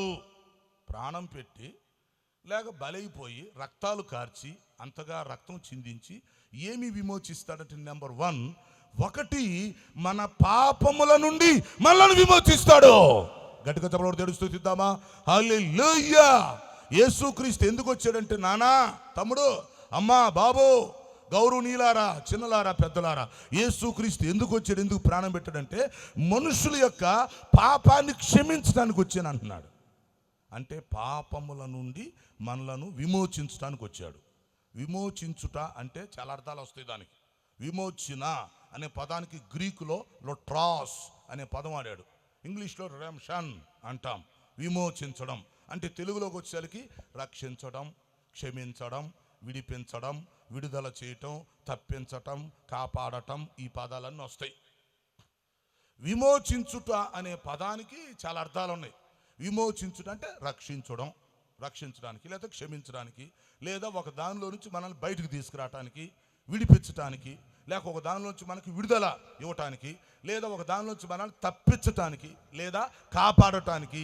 దీన్ని అంతటిని కలిపి ఏమంటారంటే లోట్రాస్, విమోచన అంటారు. కాబట్టి ఇప్పుడు ఏమంటాడు? అనేకులకు ప్రతిగా విమోచన క్రయధనముగా నా ప్రాణం ఇచ్చుటకు నేను వచ్చి తిని, ఇందు మూలముగా వచ్చాను, వచ్చి వెళ్ళిపోతా. సో అందులో మొదటిది ఏంటంటే పాపముల నుండి మనలను రక్షించటానికి. అది మన పాపాల నుంచి మనల్ని రక్షించటానికి, క్షమించటానికి, విడిపించటానికి ఆయన వచ్చాడు. ప్రియులారా, నేను కావచ్చు, మీరు కావచ్చు, ప్రపంచంలో ఎవరైనా కావచ్చు. మనం ఏంటంటే మన పరిస్థితి పాపములోనే పుడుతున్నాం, పాపములోనే జీవిస్తున్నాం, చివరికి పాపములోనే మరణిస్తున్నాం. ఇది మన పరిస్థితి. ఇది మానవుని యొక్క నైజం పరిస్థితి. పుట్టేటప్పుడు పాపంలోనే పుడుతున్నాడు, అలాగే పాపంలోనే జీవిస్తున్నాడు, రేపు చనిపోయేటప్పుడు ఆ పాపంలోనే మరణిస్తున్నాడు. తెలిసి కొన్ని తప్పులు చేస్తున్నాడు, తెలియక కొన్ని తప్పులు చేస్తున్నాడు. ఈ పాపం పోవటానికి నానా తిప్పల పడుతున్నాడు మానవుడు. ఎట్టో కట్ట పాపం పోగొట్టుకుందామని. ఇప్పుడు బురదైందనుకోండి, ఆ బురదని ఎట్టో కట్ట కడుక్కుందామని ఏదో ప్రయత్నాలు. సో మానవుడు తన పాపాన్ని పోగొట్టుకోవటానికి శత ప్రయత్నాలు జరుగుతున్నాయి. అంటే మంచిదే కదా మరి. ఇప్పుడు మానవుడికి తను పాపం చేస్తున్న సంగతి తెలుస్తుంది, మనశ్శాంతి ఉండలేదు కనుక ఇప్పుడు ఏం ఆలోచిస్తున్నాడు? ఒరే, ఎట్టో కట్టి ఈ పాపం పోగొట్టుకోవాలరా నాయనా, ఈ పాపం ఎట్టపోయిద్దిరా బాబో, ఈ మురికి, ఈ బురద ఎట్టపోయిద్దిరా నాయన. తెలిసి కొన్ని తప్పులు చేశాను, తెలియక కొన్ని తప్పులు చేశాను. అసలు నా గురించి ఇతరులకు తెలిస్తే ఎవడు నన్ను ప్రేమించడో? తెలియక నన్ను ప్రేమిస్తున్నారు కానీ తెలిస్తే ఎవడో ప్రేమించడు. మరి అలాంటప్పుడు నన్ను ఎవరు క్షమిస్తాడు? లేదా ఈ పాపం ఎలా పోయిద్ది అని మానవుడు ఎన్ని ప్రయత్నాలు చేస్తున్నాడంటే అతనికి చేతనని ఎన్ని ప్రయత్నాలు చేస్తున్నాడు. అందుకని యేసు ప్రభు అంటున్నాడు, అయ్యా మీరు పాపం చేస్తున్నారు నిజమే, పోగొట్టుకోవటానికి ప్రయత్నం చేస్తున్నారు నిజమే, అయితే ప్రయత్నాలు పని చెయ్యవు. మీరు ఎన్ని ప్రయత్నాలు చేసినా పని చెయ్యవు. మరి ఇప్పుడు ఈ పాపం ఎలా పోయిద్ది? ఈ పాపానికి ప్రాయశ్చిత్తం ఎలా జరిగిద్ది? ఈ పాపానికి క్షమాభిక్ష ఎలా వస్తుంది? పాప క్షమాపణ ఎలా కలుగుతుంది? పాపాల నుంచి ఎలా రక్షించబడతాం? దీనికి నీతిమంతుని రక్తం కావాలి కదా. అందుకని మీరెవరు బాధపడకాకండి. మీరు చనిపోవాల్సిన పని లేదు, ఇతరులు చనిపోవాల్సిన పని లేదు, జంతువుల్ని చంపాల్సిన పని లేదు. మీ అందరి కోసం నేను ప్రాణం పెడతా. మీరు చనిపోవద్దు, ఇతరులు చనిపోవద్దు, జంతువుల్ని చంపొద్దు ప్లీజ్. నేను ప్రాణం పెడతా అందరి కోసం, నా రక్తం కార్చేస్తా. ఎందుకంటే నేను దైవాన్ని, నేను నీతిమంతుణ్ణి, నా రక్తం ఖచ్చితంగా సెట్ అయింది. నేను మీకోసం రక్తం కార్చేసి మీ పాపాలు మొత్తం క్షమించేస్తాను, ప్రశాంతంగా ఉండండి. తెలుసో తెలియకో చేస్తే చేసేరులే కానీ ప్రశాంతంగా ఉండండి, హ్యాపీగా ఉండండి, మీ పాపాల మొత్తం క్షమించి నేను బలైపోతానని చెప్పి యేసు ప్రభు చెప్తున్నాడు. కాబట్టి ఇప్పుడు అనేకులకు ప్రతిగా విమోచన క్రయధనంగా నా ప్రాణం ఇస్తానంటే 5 విధాలుగా విమోచించడానికి ప్రాణం ఇస్తున్నాడు ఇక్కడ. వీటిని మనం గుర్తుపట్టాలి. పంచ ప్రాణాలు అంటారు దాన్నే. పంచ ప్రాణాలు అనే పదం ఉంది. పంచ ప్రాణాలు అంటే మొదటి ప్రాణం లేక మొదటి యొక్క ఆలోచన ఏంటంటే మన పాపాలు తీసేయటానికి. మనిషి పాపం పోవాలి సార్, ఎందుకంటే ఈ లోకమే పాపలోకం. మనం ఏం చేస్తాం? చేయాలని కొని చేస్తాం, వద్దని కొని చేస్తాం, తెలిసి కొని చేస్తాం, తెలియ కొని చేస్తాం. ఆ పరిస్థితుల వల్ల కొన్ని జరుగుతాయి, ఈ తలంపుల ద్వారా కొన్ని, ఆ మాటల్లో కొన్ని, ఈ కంటి చూపుల్లో కొన్ని ఏదో జరుగుతూ ఉంటాయి. మనుషులం కాబట్టి, బలహీనం కనుక, ఈ లోకమంతా ఈ పరిస్థితులు మంచివి కాదు కనుక ఏదో తప్పులు చేస్తాం. ఇప్పుడు ఆయన వచ్చి నేను క్షమిస్తాను రా బాబు అంటే తప్పేంటి? ఆయన వేరే మాట చెప్పట్లేదు కదా. ఇప్పుడు ఆయన ఏమన్నా వచ్చి నన్ను ఇబ్బంది పెడుతున్నాడు ఏంటి? లేకపోతే నన్ను భయపెడుతున్నాడు, విమర్శిస్తున్నాడా, ఆకర్షిస్తున్నాడా? ఏమి లేదు. మీకోసం ప్రాణం పెడతాను, లేకపోతే నీ పాపం అట్టనే ఉండిద్ది. ఇప్పుడు నేను ఎట్టొకటి నా ప్రాణం పెట్టేసి రక్తం మొత్తం కార్చేస్తే నీ పాపాలు మొత్తం క్షమించబడతాయి. ఏ రోజు నువ్వు బాప్తీసం తీసుకుంటావో ఆ రోజే నీ పాపాలు మొత్తం క్షమించబడతాయి. దేవునికి స్తోత్రం. ఏ రోజైతే నన్ను రక్షకుడుగా ప్రభువుగా నువ్వు నమ్మి విశ్వసించి ప్రమాణపూర్వకంగా నువ్వు బాప్తీసం తీసుకుంటున్నావో ఆ రోజు నేను కారుస్తున్న ఈ రక్తము ద్వారా, నేను ప్రాణం పెట్టినటువంటి ఈ పద్ధతి ద్వారా బాప్తీసం తీసుకున్న రోజు నీ పాపములు మొత్తం క్షమించబడతాయి. ఒక్క పాపం కూడా నీకు బ్యాలెన్స్ ఉండదు. ఇక ఒక్క పాపం కూడా బ్యాలెన్స్ లేదు, శేషం 0. నువ్వెన్ని తప్పులు చేసినా మొత్తం క్షమించబడతాయి. ఎందుకంటే నీ పాపాలకు ప్రాయశ్చిత్తం చేసేది నేను. లెక్క ప్రకారం నువ్వు చేసుకోవాలి. నీ వల్ల కాదు, ఇతరుల వల్ల కాదు, నీ వల్ల కాదు, ఇతరుల వల్ల కాదు, నేను చేస్తా. సో నేను నీ పాపాలు క్షమించాలనే ఉద్దేశముతోనే మీకోసం రక్తం కార్చడానికి వచ్చాను. కాబట్టి నన్ను నమ్మితే మీకు 5 విమోచనలు కలుగుతాయి. నమ్మకపోతే అది మీ ఇష్టం అనుకోండి. నమ్మినా నమ్మకపోయినా మీ ఇష్టమే, చేయగలిగేది ఏముంది? నమ్మితే 5 విమోచనలు. దాసుకో. నెంబర్ 1, నీకు పాప క్షమాపణ కలుగును, నీ పాపములు క్షమించబడును, నీకు పాపముల నుంచి విముక్తి కలుగును, ప్రాయశ్చిత్తం కలుగును. యోహాను మొదటి పత్రిక 1:7 దానికి సంబంధించిన రెఫరెన్స్. యోహాను మొదటి పత్రిక 1:7 అంటాడు, యేసు రక్తము ప్రతి పాపము నుండి మనలను కడిగి పవిత్రులుగా చేయని. ఎంత బాగుందా ఇదే? అసలు ఎంత బాగుందా? వింటుంటేనే బలి అనిపిస్తుంది. ఇదే సూపర్గా ఉందా? యేసు రక్తం ప్రతి పాపము నుండి మనలను కడిగి పవిత్రపరుస్తుంది. అందుకు వచ్చాడండి. నీ పాపాలు క్షమించడానికి ఆయన రావటం ఏంటి? ఆయన నువ్వు తిట్టడం ఏంటి? ఇది ఎక్కడ న్యాయం రా బాబు? అసలు ఏమన్నా కొంచెం ధర్మం ఉందా, న్యాయం ఉందా? నీ పాపాలు క్షమిస్తానని చెప్పి ఆయన వచ్చి బ్రతిమలాడుతుంటే, ప్రాణం పెడతానంటే, రక్తం కారుస్తానంటే, నీ పాపాల గురించి నువ్వేం బాధపడగాక నువ్వు కొంచెం ప్రశాంతంగా ఉండు, ఆ పాప భారం నేను తీసేస్తానంటే ఎంత హ్యాపీగా ఉండాలా? అసలు అర్థం చేసుకుంటే ఎంత హ్యాపీగా ఉండాలండి. ఆయన వేరే విషయాలు మనకు చెప్పట్లేదు కదా.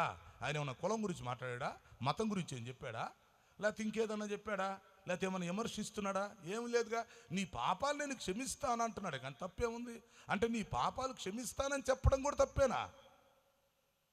ఇదెక్కడ న్యాయం అయ్యా బాబు?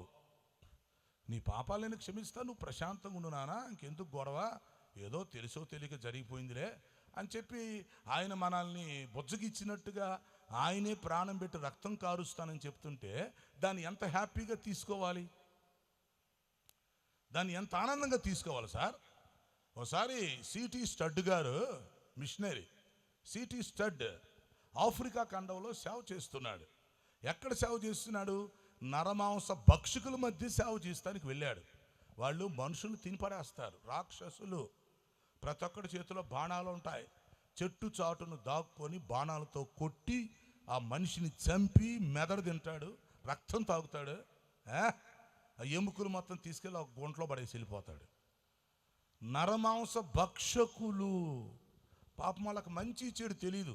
అట్ట మనిషిని చంపటం పాపం అని వాళ్ళకి తెలియదు. దానికి ఏం చేస్తాం మనం?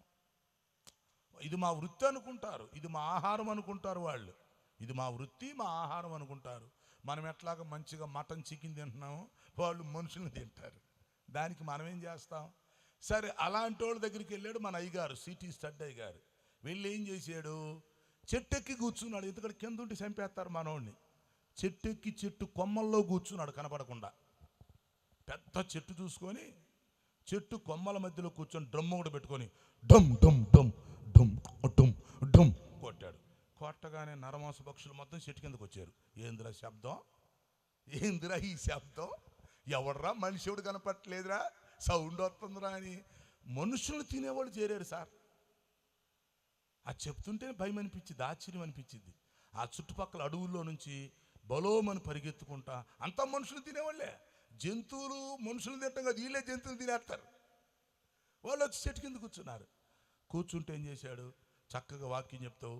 ఓ మనుషులారా, ఓ దేవుని బిడ్డలారా, యేసుక్రీస్తు మీకోసం ప్రాణం పెడతానికి వచ్చాడు, మీకోసం రక్తం కారుస్తాడు, మీరు చాలా తప్పులు చేస్తున్నాడు, మిమ్మల్ని క్షమిస్తాడు అని చెప్పి మనోడు ప్రసంగం మొదలుపెట్టాడు. మనిషి ఎక్కడున్నాడు? బాణం వేద్దామని చూస్తున్నారు. ఎవడు రావాడు? బాణం వేద్దామని చూస్తే చెట్లు చాటును కొమ్మల్లో కూర్చున్నాడు. కనపట్ల. సౌండ్ వినపడుతుంది, మనిషి కనపట్టలేదు. సరే, మొత్తానికి కొద్దిసేపు చెప్పి సైలెంట్గా కూర్చున్నాడు. వాళ్ళు కూడా చూసి చూసి చూసి వెళ్ళిపోయారు. వాళ్ళందరూ వెళ్ళిపోయినాక మనోడు చెట్టు దిగి వెళ్ళిపోయాడు. అలాగా నరమాంసాల భక్షుల మధ్య సేవ చేస్తుంటే కొంతకాలానికి ఒకడు మారాడు. మనుషులు తినే మనిషి మారాడు. మారి, దొరా దిగిరా, దొరా నువ్వు కనపడుతున్నావు దిగిరా అంటున్నాడు. వాళ్ళందరూ వెళ్ళిపోయిన తర్వాత భయపడతా దిగి వచ్చాడు. ఈ రోజుతో చచ్చిపోతానా బతుకుతానా, ఉంచుతారా తింటారా? అందరూ వెళ్ళిపోయినా మనోడు వెళ్తలా, దొరా దిగు దిగు దిగట్లు, వరి అయిపోయాను రా ఈ రోజుతో అని భయపడతా దిగితే వచ్చి కాళ్ళ మీద పడ్డాడు. కాళ్ళ మీద పడి, నేను ఈ రోజు నుంచి నీకు శిష్యుడిగా ఉంటానన్నాడు. దేవునికి స్తోత్రం. మనుషులు తినే రాక్షసుడు. మనుషుల్ని అప్పటికే చాలా తిన్నాడు. తన ఆ స్థలంలోకి తీసుకెళ్ళి చూపిస్తే గుంట నిండా పూర్లు ఉన్నాయి. లెక్కేశాడు, ఇంతమంది తిన్నాను నేనని. అలాంటి వ్యక్తి, నేను నీకు శిష్యుని అయిపోతాను, నేను యేసు ప్రభు శిష్యుని అవుతాను. యేసు ప్రభు నువ్వు ప్రాణం పెడతాడని చెప్పావుగా, రక్తం కారుస్తాడని చెప్పావు, క్షమిస్తాడన్నావుగా, మరి నాలాంటి దుర్మార్గుణ్ణి క్షమిస్తాడా? నేను ఎంతమంది మనుషులు ఉసురు పోసుకున్నానే, ఇంతమంది ప్రాణాలు తీసేసేనే, వాళ్ళ బుర్రకాయలు పగలగొట్టేనే, వాళ్ళ రక్తాలు తాగేనే, నన్ను క్షమిస్తాడా? నన్ను క్షమించే అంత మనసు ఉందా యేసు ప్రభుకి అన్నాడు ఇతడు. అప్పుడు స్టడ్ గారు చెప్పాడు, నానా, ప్రభువు క్షమిస్తాడయ్యా, ఆయన వచ్చిందే క్షమించడానికి, వచ్చిందే ప్రాణం పెడతానికి వచ్చాడు. క్లియర్గా చెప్పాడు. మార్కు సువార్త 10:40 చూపించాడు. నేను పరిచారం చేయటానికి వచ్చాను అన్నాడు. అనేకులకు ప్రతిగా విమోచన క్రయదానంగా ప్రాణం ఇవ్వటానికి వచ్చానని చెప్పాడయ్యా. మరి ప్రాణం పెడతానికి వచ్చినోడు క్షమించక ఏం చేస్తాడన్నాడు. వెంటనే బోరుని ఏడ్చి, ఈ రోజు నుంచి నేను రాక్షసుడిగా ఉండను, ఇక మనుషుల్ని తినను, మనుషుల్ని ప్రేమిస్తాను, నీతో పాటు శిష్యుడిగా ఉంటాను, నువ్వు ఎక్కడ సువార్త చెబుతావో చెప్పు, నీ ఎమ్మట వస్తాను, ఎవడన్నా మనుషులు తినేవాళ్ళు వస్తే వాడి సంగతి నేను తెలుస్తాను అన్నాడు. ఈయనకు కొంచెం రూట్ ఏర్పడింది. ఇప్పుడు రూట్ వచ్చింది. ఏమంటున్నాడు? నేను నీతో ఉంటా, ఈ ప్రాంతం అంతా మనుషులు తినేవాళ్ళే, ఎవడోడు వస్తాడు రాని, వాడి సంగతి నేను తెలుస్తా, పద సువార్త చూద్దాం అన్నాడు. ఇప్పుడు సిటీ స్టడ్ గారికి ఏమొచ్చింది? ధైర్యం వచ్చింది, రూట్ క్లియర్ అయింది. మొత్తానికి ఒకడు దొరికాడు, గోండకు పెద్ద గోండ దొరికినట్టు మంచి ఎంతోమంది తిన్న మనిషి దొరికాడు, మారిపోయాడు. యేసు ప్రభు కోసం చిన్నపిల్లలాగా అయిపోయాడు, ఏడుస్తున్నాడు. నేను పాపిని, నేను దుర్మార్గుణ్ణి, అయ్యో ఎంతమంది ప్రాణాలు తీశాను, ఎంతమంది మనుషులను చంపాను, ఏం మనిషిని నేను, ఎందుకు నా జీవితం అని ఏడుస్తున్నాడు. సరే, మొత్తానికి పాస్టర్ గారు ఎమ్మట తిరుగుతున్నాడు. ఒకరోజు వీళ్ళిద్దరు కలిసి వెళ్తున్నారు. మళ్ళీ అడవిలో వెళ్తుంటే ఇంకొకడు వచ్చాడు. ఏయ్ నరవాసన, ఎవడ్రా వాడు, ఎవడ్రా ఇంత ధైర్యంగా వస్తున్నాడని సిటీ స్టడ్ని తినటానికి పైన పడ్డాడు. ఎవడ్రా వీడు ఇంత ధైర్యంగా, మమ్మల్ని చూస్తేనే భయపడతారే, మేము బాణాలతో మనుషులు చంపుతామని తెలిసి కూడా ఇంత ధైర్యంగా వస్తారా మీరు, ఎవడ్రా మీరు? ఒక్కసారి అమాంతంగా పైన పడ్డాడు. సిటీ స్టడ్ చచ్చిపోయాను రా అనుకున్నాడు. ఆ పక్కన ఉన్నాడు, రై ఆగు అన్నాడు. ఏంట్రా నువ్వు ఆగమంటున్నావు, ఏమిట్రా నువ్వు, నేనెవరినో నీకు తెలియదా అన్నాడు. ఆగురా నాన్న ఆగురా అని రెండోడు ఆపాడు. పక్కనున్న అతను ఆపి, నువ్వెంతమందిని తిన్నావు అన్నాడు. అంటే ఉదాహరణ చెప్తున్నా, కరెక్ట్గా సంఖ్య చెప్పలేదు కానీ నువ్వెంతమంది తిన్నావురా అన్నాడు. అప్పుడు నేను ఇంతమందిని తిన్నాను రా, ఏమనుకుంటున్నావురా అన్నాడు. వాడన్నాడు, నీకంటే ఎక్కువ మందిని తిన్నాను రా, నేను మారాను, మూసుకొని పోరా అన్నాడు. సైలెంట్కి వెళ్ళిపోయాడు వాడు. అంటే ఎంత ఎక్కువ మంది తింటే అంత గ్రేట్ అన్నమాట. నీకంటే ఎక్కువ మందిని తిన్నాను రా బాబు నేను, నువ్వేంట్రా అంటే పెద్ద ముందుకు వచ్చావా, ఇంతమంది తిన్నావా, నోరు మూసుకొని నేను ఇక్కడ మాట్లాడి గురువుగారితో తిరుగుతున్నా, ఇక్కడ పాస్టర్ గారితో తిరుగుతున్నాను రా నేను, ఎంతమందిని చంపినండి, నువ్వేంటి మళ్ళీ వచ్చా. ఇంకోటి భయపడి వెళ్ళిపోయాడు. అట్టట్టట్ట ఆఫ్రికాలో నరమాంస భక్షుల మధ్య సేవ చేశాడు మహానుభావుడు సిటీ స్టడ్ గారు. ఆయన చనిపోతే ప్రియులారా కొన్ని వందల మంది నరమాంస భక్షులు వచ్చి ఏడ్చి శవాన్ని ఎత్తుకొని మోసారు. వాళ్ళంతా మనుషులు తినేవాళ్ళే. ఈయనొచ్చి మాకు వెలుగు తీసుకొచ్చాడు, ఈయనొచ్చి యేసు ప్రేమను మాకు చెప్పాడు, ఈయన రాకపోతే ఇంకా ఎంతమందిని చంపేవాళ్ళమో మేము, ఎంతమందిని చంపేవాళ్ళమో, ఎన్ని కుటుంబాలు నాశనం అయిపోయాయో. ఈయనొచ్చి మాకు వెలుగు చూపాడు గురూజీ అని ఆయన శవాన్ని మోశారు ఏడుస్తా నరమాంస భక్షకులు. ఇది లెక్క. యేసుక్రీస్తు ఎందుకు వచ్చాడు, పని పాటలాకి వచ్చాడా? మతంతో ఆయనకేం పని సార్, విమర్శించడం ఆయనకేం పని సార్? లేక యేసు ప్రభు ఎవరినన్నా కొట్టినోడిని కొడతాడా, తిట్టినోడిని తిడతాడా, లేకపోతే ఒక మాట అంటాడా? ఒక మాట యేసు ప్రభు అంటాడని మనం చెప్పగలమా? చెప్పలేం. ఆయన ఉమ్ము ఊస్తేనే తుడుచుకుని వెళ్ళిపోయినాడు కదా, ఆయనతో మనకు గొడవ ఏంటి? యేసు ప్రభుతో మనకేం గొడవయా? ఉమ్ము ఊస్తేనే తుడుచుకుని వెళ్ళిపోయినాడు, ఇంకా ఆయనతో మనకు సమస్య ఏంటి? ఆయన ఏమన్నా ఎదురు తిరుగుతాడా, లేకపోతే నువ్వు మాట అంటే తిరిగి నిన్నేమన్నా అంటాడా, నీకేమన్నా కోపం కలిగిస్తాడా, నిన్నేమన్నా వంకరగా అంటాడు? ఏమండగా నువ్వు చీ అన్న తూ అన్నా కూడా ఆయన సైలెంట్కి వెళ్ళిపోతాడు. మరి ఆయనతో సమస్య ఏముంది? యేసు ప్రభుతో సమస్య లేదు కదండి ప్రపంచానికి. ఆయన ఏమంటున్నాడు, నేను ప్రాణం ఇవ్వటానికే వచ్చానంటున్నాడు. అది అనేకులకు ప్రతిగా, అది విమోచన క్రయధనముగా నా ప్రాణం ఇవ్వటానికి నేను వచ్చాను. దీన్ని మీరు అర్థం చేసుకుంటే చేసుకోండి, లేకపోతే లేదు. అది కూడా నేను చేయగలిగింది ఏమి లేదు. సరే నమ్ముతారా నమ్మండి, నమ్మరా నమ్మకపోయినా మీ ఇష్టమే, అంతే. నమ్ముతామంటే నమ్మండి, నమ్మకపోయినా మీ ఇష్టమే. నమ్ముతారా, నా ప్రాణం ద్వారా మీకు రక్షణ కలిగిద్ది. 5 మీకు ఇస్తా, నేను 5 విమోచనలు ఇస్తా మీకు. పంచ ప్రాణాలు అంటారు దాన్ని. 5 విధాలుగా విమోచిస్తా. సింపుల్గా చెప్పే ఫస్ట్ది, మిగతా స్పీడ్గా చెప్తా, గుర్తుపెట్టుకోండి. మొట్టమొదటి ఏంటంట, పాపముల నుంచి విమోచన. అది మానవుడు చేసినటువంటి పాపముల నుంచి ఏమిస్తాడు ఆయన? విమోచన ఇస్తాడు. నువ్వు ఎన్ని తప్పులన్నా చెయ్యి, నువ్వు దొంగవో, తాగుబోతువో, వ్యభిచారువో, నరహంతకుడివో, రౌడీవో, తర్వాత సంగతి తెలుసో తెలియకో అయిపోయింది ఆ గొడవ. ఇప్పుడు యేసు ప్రభు దగ్గరికి వచ్చాను అనుకోండి, నా కుమారుడా వచ్చేసాయి, నా కుమారి వచ్చేసాయి, నేను నిన్ను క్షమిస్తున్నాను అంటాడు, క్షమిస్తాడు, పని అయిపోయింది. ఇంకా అంతకంటే ఏం కావాలా? మానవుడికేమో ఈ విషయం తెలియక, పట్టించుకోక ఆ పాపం పోవటానికి శతవిధాల ప్రయత్నాలు చేస్తున్నాడు, సక్సెస్ అవట్లా. శతవిధాల ప్రయత్నాలు. ఈ పాపం ఎట్టన్నా పోగొట్టుకుందామంటే అదేం పోదు. అవును, అది ప్రభువు దగ్గరికి వస్తే జరిగింది. కనుక ప్రియమైన క్రైస్తవులకు, క్రైస్తవేతరులకు అందరికీ విజ్ఞప్తి, యేసుక్రీస్తు విమోచించటానికి వచ్చాడు, ప్రాణం పెడతాడు. అందులో ఒకటి పాపం నుంచి విమోచిస్తాడు. నెంబర్ 2, ఇక మిగతా నేను స్పీడ్గా చెప్తున్నా, 4 గుర్తుపెట్టుకోండి. మొదటికి వచ్చేసి వివరించాలని చెప్పి వివరించాను. ఇక బండి స్పీడ్గా వెళ్ళిపోయింది, ఇప్పుడు స్టేషన్ దాటి వెళ్ళిపోయింది, ఇక ముందుకు వెళ్ళిపోతాం. నెంబర్ 2, యేసుక్రీస్తు ఏమి విమోచిస్తాడు మనల్ని? ఏమి విమోచిస్తాడు? దేనికోసం ప్రాణం, దేనికోసం రక్తం, దేనికోసం బలి? నెంబర్ 2, మనకున్న శాపము నుంచి మనల్ని విమోచిస్తాడు. గట్టిగా తప్పలు కొట్టబోయా కొట్టో. మనకున్న శాపం, మన శాపం, మన తాత ముత్తాతల శాపం, పూర్వకాలం నుంచి మనకున్న శాపం, మనకున్న కీడు, మనకున్న దోషం, ఈ శాపం అంతా మనకి విడుదల కలిగించడానికి ఆయన ప్రాణం పెడుతున్నాడు. నెంబర్ 2, ఆయన మన శాపములను తీసివేయుటకు ఏమయ్యాడంట? ఆయన శాపగ్రాహిగా మార్చబడ్డాడని బైబిల్ చెప్తుంది. నెంబర్ 2, మన శాపాన్ని తీసివేయటానికి మనకి ఎన్ని రకాల శాపాలు ఉన్నాయో, ఎన్ని రకాల కీడులు ఉన్నాయో, ఎన్ని రకాల దోషాలు ఉన్నాయో, వాటన్నిటి నుంచి విడిపించటానికి ఆయన మన కోసం శాపంగా చేయబడ్డాడు. శాపంగా చేయబడ్డాడు, శాపగ్రాహిగా మారాడు. అవును ప్రియులారా, మనం చేసిన తప్పులను బట్టి మనకేమైనా శాపం వచ్చిందా? మన తల్లిదండ్రులను బట్టి మనకు శాపం వచ్చిందా? మన తాత ముత్తాతల కాలం శాపం ఉందా?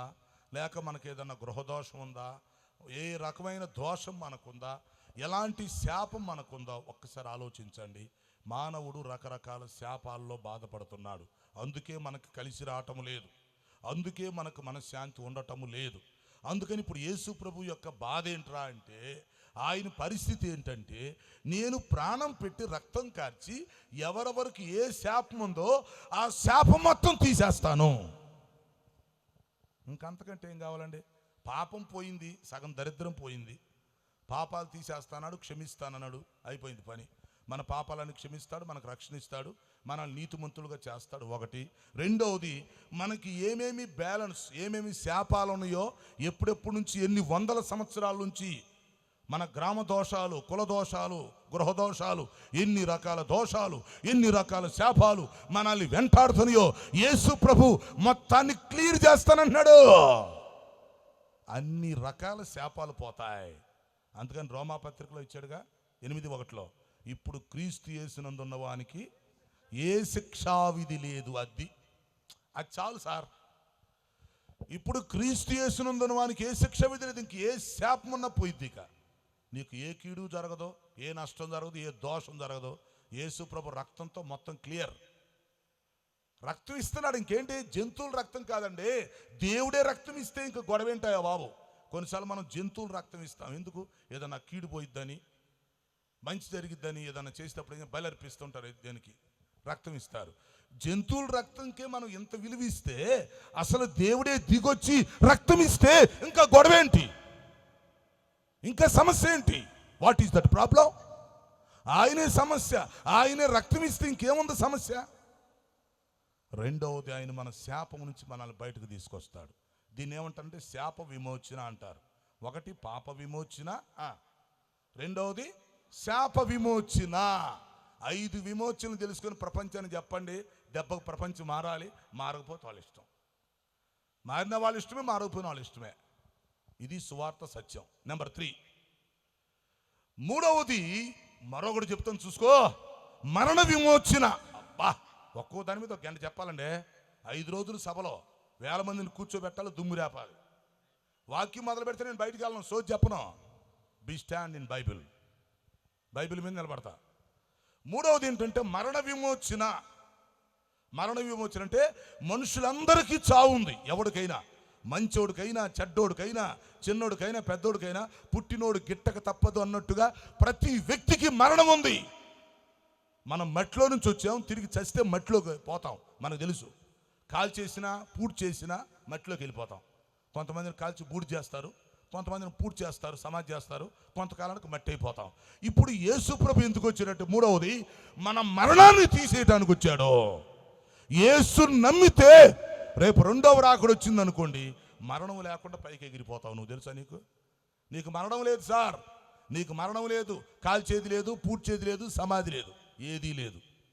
రెండవ రాకడ లోపకాలు చనిపోతే నేను సమాధిలో పెడతాం, మళ్ళీ లేచి వస్తాను ఇక్కడికి. రెండవ రాకడ లోపు చనిపోయావనుకో నువ్వు, నేను తీసుకెళ్ళి సమాధిలో పెట్టేస్తాం, మళ్ళీ నువ్వు లేచి వస్తావు, ఏం పర్వాలేదు. ఒకవేళ రెండవ రాకడ వచ్చిందాకున్నావనుకో, అసలు చావే లేదు. ఓరే నాయన, యేసుక్రీస్తు గురించి ఇది తెలిస్తే ఈ ప్రపంచం లక్షల మంది వస్తారా బాబు. యేసు ప్రభు చేసిన విమోచన పంచ ప్రాణాలు. ఇప్పుడు మూడవది మరణ విమోచన. అంటే మానవుడికి మరణం లేకుండా చేయడానికి యేసు ప్రభు వచ్చాడు. తప్ప ఏమండే? యేసు ప్రభు చంపడానికి రాలేదు నాన్న, భయపెడటానికి రాలా, అసలు మరణమే లేకుండా చేయడానికి వచ్చాడు. ఒకవేళ నువ్వు మరణించినా మళ్ళీ బ్రతికించడానికి వచ్చాడు. రెండవ రాకడ లోపు నువ్వు చచ్చిపోయావనుకో, నేను చచ్చిపోయాను అనుకో, రెండవ రాకడ లోపు మనల్ని తీసుకెళ్ళి సమాధిలో పెడతారు, మళ్ళీ ఆయన బ్రతికించుకుంటాడు. ఒకవేళ రెండవ రాకడ వచ్చిందాక బ్రతికున్నామనుకో ఏమైంది? ఇప్పుడు ఏమైందా? రెండవ రాకడ వరకు బ్రతికున్నామనుకో ఏమైంది? మరణము లేదు, సమాధి లేదు, నేరుగా పైకి వెళ్ళిపోతాం. ఇంకేంటి చెప్పు? అనేకులకు ప్రతిగా ప్రాణం పెడతానికి నేను వచ్చాను. విమోచన క్రయధనముగా నా ప్రాణం ఇవ్వటానికి వచ్చాను. That's all. విమోచన. ఏ విమోచన అంటే మూడవది ఏంటిది? మరణ విమోచన. అంటే మరణం నుంచి నిన్ను తప్పించడానికి వచ్చాను రా బాబు. నువ్వు లక్షల కోట్ల సంవత్సరాలు బ్రతికేటట్టుగా, నువ్వు ఒక దేవదూతలాగా, దేవుని కుమారుడిగా, కుమార్తెగా, నీకు అసలు చావు లేకుండా, మరణం లేకుండా, నీకు వృద్ధాప్యం లేకుండా లక్షల కోట్ల సంవత్సరాలు చిరంజీవిగా నిన్ను బ్రతికించటానికి నేను వచ్చాను. యోహాను సువార్త 11:25. యోహాను సువార్త 11:25. అందుకు యేసు, పునరుద్ధానమును జీవమును నేనే. నా యందు విశ్వాసం ఉంచిన వాడు చనిపోయినను బ్రతుకును, బ్రతికి నా యందు విశ్వాసం ఉంచిన వాడు మరి ఎన్నటికీ చనిపోడు.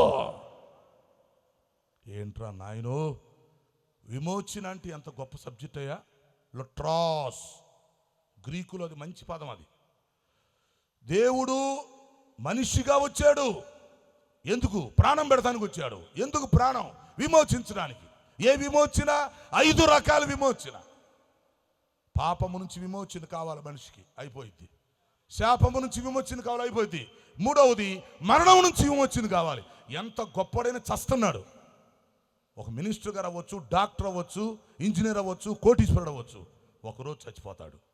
ఆ సంగతి మనకు తెలుసు. నేను చచ్చిపోతా, అందరూ చనిపోతాం. కానీ ఇప్పుడు యేసుప్రభు ఏమన్నాడు? నా యందు విశ్వాసం ఉంచిన వాడు చనిపోయినను బ్రతుకును. చనిపోయినా కూడా బ్రతుకుతాడు. అందుకే మొన్న ఈస్టర్ పండుగ అదిరిపోయింది. ఇక్కడ పాడవ పల్లవే, లేచినాడురా కూడా, లేచినాడురా, సమాధి గెలచినాడురా, యేసు లేచినాడురా, సమాధి గెలచినాడురా, యేసు లేచినాడురా, సమాధి గెలచినాడురా, చచ్చిపోయి లేచినాడు, స్వామి భక్తుల కగపడినాడు. చచ్చిపోయి లేచినాడు, స్వామి భక్తుల కగపడినాడు. చచ్చిన నన్ను లేపుతాడు, చచ్చిన నిన్ను లేపుతాడు. చావు అంటే భయపడరాదు, చావు అంటే భయపడరాదు.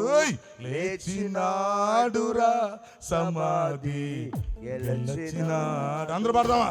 అందరూ పడాలి ఉత్సాహంగా. ఈస్టర్ రోజు ఈస్టరే, రోజు ఈస్టరే, హ్యాపీ ఈస్టర్ రోజు. లేచినాడురా, సమాధి గెలచినాడురా, యేసు లేచినాడురా, సమాధి గెలచినాడురా. చచ్చిపోయి లేచినాడు, స్వామి భక్తుల కగపడినాడు. చచ్చిపోయి లేచినాడు, స్వామి భక్తుల కగపడినాడు. చచ్చిన నన్ను లేపుతాడు, చచ్చిన నిన్ను లేపుతాడు, చచ్చిన నన్ను లేపుతాడు, చచ్చిన నిన్ను లేపుతాడు. చావు అంటే భయపడరాదు, చావు అంటే భయపడరాదు. లేచినాడురా, సమాధి గెలచినాడురా, యేసు లేచినాడురా, సమాధి గెలచినాడురా. ఈస్టర్ పండగ ఏప్రిల్ 5వ తారీఖు కాదయా, రోజు ఈస్టరే. లేపడానికి వచ్చాడు ఆయన. అది అంటే మనకు మరణం లేకుండా చేయడానికి వచ్చాడు. ఇప్పుడు మనుషులకి మరణం అనేది ఫస్ట్లో లేదు సార్. ఇప్పుడు ఆదాము అవ్వలని దేవుడు సృష్టించినప్పుడు మరణం లేదు. అంటే మానవుడు చనిపోవాలని దేవుడు అనుకోవాలి ఆయన ప్లాన్లో. మానవుడిని భూమి మీద సృష్టించినప్పుడు ఈ మానవుడు చనిపోవాలని దేవుడు కోరుకోరా. అయితే మానవుడు ఏంటంటే తాను చేసిన పాపాన్ని బట్టి, ఆజ్ఞ అతిక్రమించడాన్ని బట్టి మొత్తానికి మరణం వచ్చింది. సో దాన్ని బట్టి ఇప్పుడు ఏంటంటే అందరం చనిపోతున్నాం. అందరం అందుకని ఇప్పుడు యేసుప్రభు ఏం ప్లాన్ ఆలోచించాడంటే, అరే ఫస్ట్లో మరణం పెట్టలేదు కదా మనం, వీళ్ళు పాపం చేయటం వల్ల కదా వచ్చింది మరణం, కాబట్టి ఇప్పుడు మరణం మధ్యలో వచ్చిందా ఫస్ట్లో వచ్చిందా? మధ్యలో వచ్చింది కదా, దీన్ని తీసేద్దాం. అది ఇప్పుడు ఫస్ట్లో మనం సృష్టించినప్పుడు మరణం పెట్టలేదు మనిషికి. మనిషి కూడా దేవదూతలాగా ఉండాలని మనం అనుకున్నాం. సరే ఏదో మనిషి చేసిన తప్పును బట్టి అతను మరణం పెట్టాల్సి వచ్చింది, పెట్టాం, అయిపోయింది. ఈ మరణాన్ని తీసేద్దాం, తాత్కాలికంగా పెట్టాం, తీసేద్దాం. కాబట్టి ఇప్పుడు యేసు ప్రభు భూమి మీదకి వచ్చి ప్రాణం పెట్టి విమోచించింది దేనికంటే, నీకు మరణం లేకుండా చేయటానికి. గుర్తుపెట్టుకో, నేను అందుకే ఇందాక చెప్పాను, రెండవ రాకడ వచ్చే లోపుగా నువ్వు చచ్చిపోతే, బాప్తీసం తీసుకొని చచ్చిపోతే, నేను గుంటలో పెట్టినా మళ్ళీ లేచి వస్తావు, నువ్వేం భయపడగాక. ఏది రెండవ రాకడ లోపు చచ్చిపోతే, ఒకవేళ రెండవ రాకడ వచ్చిన దాకా బ్రతుకున్నాం అనుకోండి, ఉదాహరణకి అసలు డైరెక్ట్గా వెళ్ళిపోతాం, ఇంకా మరణమే లేదు, మళ్ళీ గుంటలో పెట్టేది లేదు, లేపేది లేదు. అది పెట్టి ఖర్చు కూడా లేదంట, అది గొడవే లేదు. ఇవన్నీ తెలుసుకోకుండా మనం ఏదేదో చెబితే ఎందుకయ్యా, చెప్పేదేదో 4 మొక్కలు చెప్పాలి కానీ అందరికి అర్థమయ్యేటట్టుకు ఉపయోగపడేటట్టు 4 మొక్కలు చేస్తే పని అయిపోయింది. ఇంకా అంతేగాని ఏదేదో చెప్తే ఎందుకు. కాబట్టి యేసు ప్రభు చేసే పని అంటే మరణ విమోచన. మూడవది మరణము నుంచి విడిపించుట. అందుకని ఆయన ఏం చేశాడు, మరణాన్ని గెలిచాడు, మరణపు ముళ్ళు విరిచివేశాడు. నువ్వు ఆయన నమ్ముకుంటే చనిపోయినా మళ్ళీ బ్రతుకుతావని చెప్పాడు. పునరుద్ధానాన్ని జీవాన్ని చెప్పి ఆయన చెప్పి, నా యందు విశ్వాసం ఉంచి ప్రతి ఒక్కడు నేను బ్రతికిస్తానన్నాడు. కాబట్టి ప్రియమైన తల్లులారా, తండ్రులారా, సోదరి సోదరులారా, గౌరవనీయులారా, అందరికీ విజ్ఞప్తి, యేసు వచ్చింది ప్రాణం పెడతానికి, యేసు వచ్చింది రక్తం కార్చటానికి. ఎందుకురా అంటే 5 రకాల పంచ ప్రాణాలు విమోచనలు. మూడవది మరణ విమోచన, మనల్ని మరణం నుంచి విమోచించడానికి వచ్చాడు. 4కి వెళ్ళిపోదాం పదండి, వెళ్ళిపోదాం పదండి 4కి. 4వది ఏం పిలుస్తారంటే తీర్పు విమోచన అంటారు. నెంబర్ 4 తీర్పు విమోచన. యేసుక్రీస్తు భూలోకానికి ఎందుకు వచ్చాడు రా బాబు అంటే, మనం తీర్పు పొందకుండా మన పక్షంగా తీర్పు పొందడానికి వచ్చాడు. అసలు ఇది చెప్తుంటే నాకు ఆనందం ఆగట్లా. అంటే మన తీర్పును తప్పించడానికి, జడ్జిమెంట్ని తీసేయటానికి. ఇప్పుడు నేను చాలా తప్పులు చేసి ఉంటాను సార్, చిన్నప్పటి నుంచే తెలిసో తెలియక ఎన్నో తప్పులు చేసి ఉంటా, లేకపోతే ఎన్నో విధాలుగా ఏదో పొరపాటు జరిగి ఉంటాయి. ఇప్పుడు యేసు ప్రభు ఎందుకు వచ్చాడు, ఆయన ఎందుకు నన్ను నమ్మమంటున్నాడంటే, ఒరే నాయనా నీ తీర్పుని నేను తీసేస్తా, నీ పక్షంగా నేను తీర్పు పొందుతా. అసలు మానవుడికి అంత ఛాన్స్ కదా ఇది, ఏమంటే? ఇప్పుడు నీకు తీర్పు లేకుండా చేస్తానంటే ఇంకేంటి, తీర్పు నుంచి విమోచించుట అంటారు 4వది.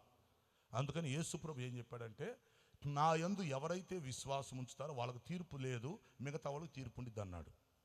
ఈ సీక్రెట్ మీరు తెలుసుకోండి. ఇట్లాంటి ముందు అసలు క్రైస్తవుడికే తెలియదు, సరిగా తెలుసుకోవాలి. యేసుక్రీస్తులో ఉన్నవాడికి వాడు చేసిన తప్పులకి ఏదైనా చిన్న చిన్న శిక్షలు ఉంటే ఇక్కడే ఉంటాయి. సచ్చినాకు తీర్పు ఉండదు. యేసుప్రభు నమ్మినోడికి, నమ్మనోడికి సచ్చినాకు ఉండేది పండగ, అక్కడ ఉండేది తీర్పు. కాబట్టి ఇప్పుడు యేసుప్రభు ఏంటంటే, తనను నమ్మిన ప్రతి ఒక్కరికి, ఎవరికైనా సరే, ఇంకా వాళ్ళకేదో జరిగినట్టు అయిపోయింది, గతం గతః, ఈ రోజు నుంచి నీకు తీర్పు లేదు, ఇక అసలు నువ్వు తీర్పులోకి రావద్దు, నీకు పక్షంగా నేను తీర్పు పొందుతాను, నీకు రావాల్సిన శిక్ష ఏదో నేను పొందుతాను, నువ్వు వెళ్ళిపో. ఇది యేసు ప్రభు పద్ధతి. ఈ విషయం యోహాను సువార్త 5:24 చెప్పాడు సార్. యోహాను సువార్త 5:24 నోట్ చేసుకో, పెద్ద సీక్రెట్ ఇది, మామూలు సీక్రెట్ కాదు. ₹1,00,000 ఫీజు కట్టాలి ఇప్పుడు కన్వీనర్ గారు ఈ సీక్రెట్కి. యోహాను సువార్త 5:24 అంటే మామూలు సీక్రెట్ కాదు ఇది. యేసుక్రీస్తు చెప్పాడు, ఏమన్నాడు, నా మాట విని నన్ను పంపిన వాని యందు విశ్వాసముంచువాడు నిత్యజీవం గలవాడు, వాడు తీర్పులోనికి రాక మరణములో నుంచి జీవములోనికి దాటి ఉన్నాడు. అబ్బా ఏముందా, ఎంత గొప్ప విషయం ఇది. మీరు నన్ను నమ్మితే, నా యందు విశ్వాసం ఉంచితే, ఇక మీకు ఈ జీవితంలో తీర్పు లేదు, మీకు తీర్పు లేదు, శిక్ష లేదు. మీ తీర్పు నేనే పొందుతాను, మీకు రావాల్సిన శిక్ష కూడా నేను పొందుతాను, మీరు ఫ్రీ అయిపోండి. యేసు ప్రభు ఇలాంటి మాటలు చెప్తుంటే ప్రజలకేం అర్థం కావట్లా. ఈ చెప్పేవాళ్ళు సరిగా చెప్పరు. కొంతమంది ఏం చేస్తారంటే ఈ మధ్య ప్రసంగాల్లో యేసు ప్రభు గురించి వదిలిపెట్టి వాళ్ళ గురించి చెప్పుకుంటున్నారు చాలామంది. అదొక పెద్ద సిక్కు వస్తుంది. యేసు ప్రభు గురించి వదిలిపెట్టి వాళ్ళ గురించి చెప్పుకుంటున్నారు, లేకపోతే అర్థం కాకుండా చెప్తున్నారు, ప్రజలకని తెలియట్లేదు. ప్రజలు ఏమనుకుంటున్నారు, మమ్మల్ని విమర్శిస్తున్నారు అనుకుంటారు.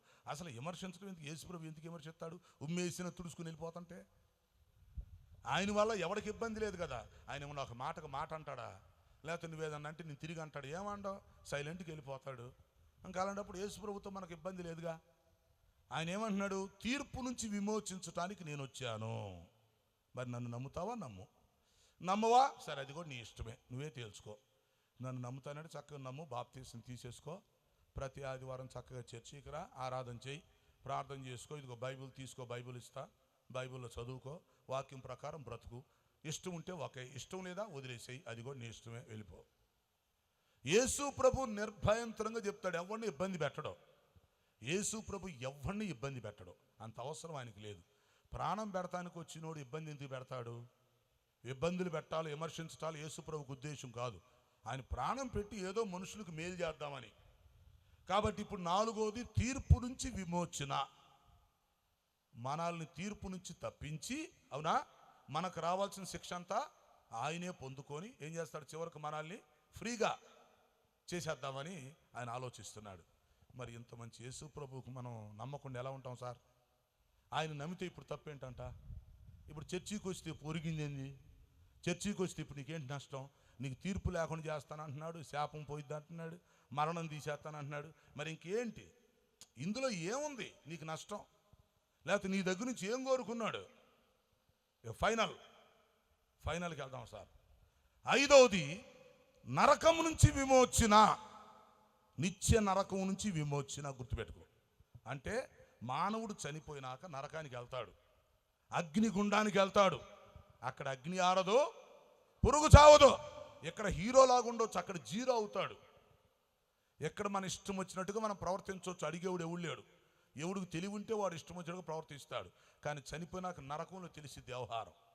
అగ్నిగుండంలో కాలతా ఉంటే ఆ బాధకు తట్టుకోలేక రొమ్ములు బాదుకొని ఏడుస్తూ ఉంటే అప్పుడు తెలిసి వచ్చింది వ్యవహారం. అయితే ఇప్పుడు యేసు ప్రభు ఎందుకు ప్రాణం పెట్టాడంటే పని లేక కాదు. ఎందుకు రక్తం కార్చాడంటే మనం చనిపోయిన తర్వాత ఆ నరకానికి, నిత్య అగ్ని గుండానికి వెళ్లకుండా మనల్ని నిత్య జీవానికి, పరలోకం తీసుకెళ్తానికి ఆయన ప్రాణం పెట్టాల్సి వచ్చింది. దేవునికి స్తోత్రం. అందుకని ఇప్పుడు 5వది ఏంటంటే నరకము నుంచి విమోచించుట.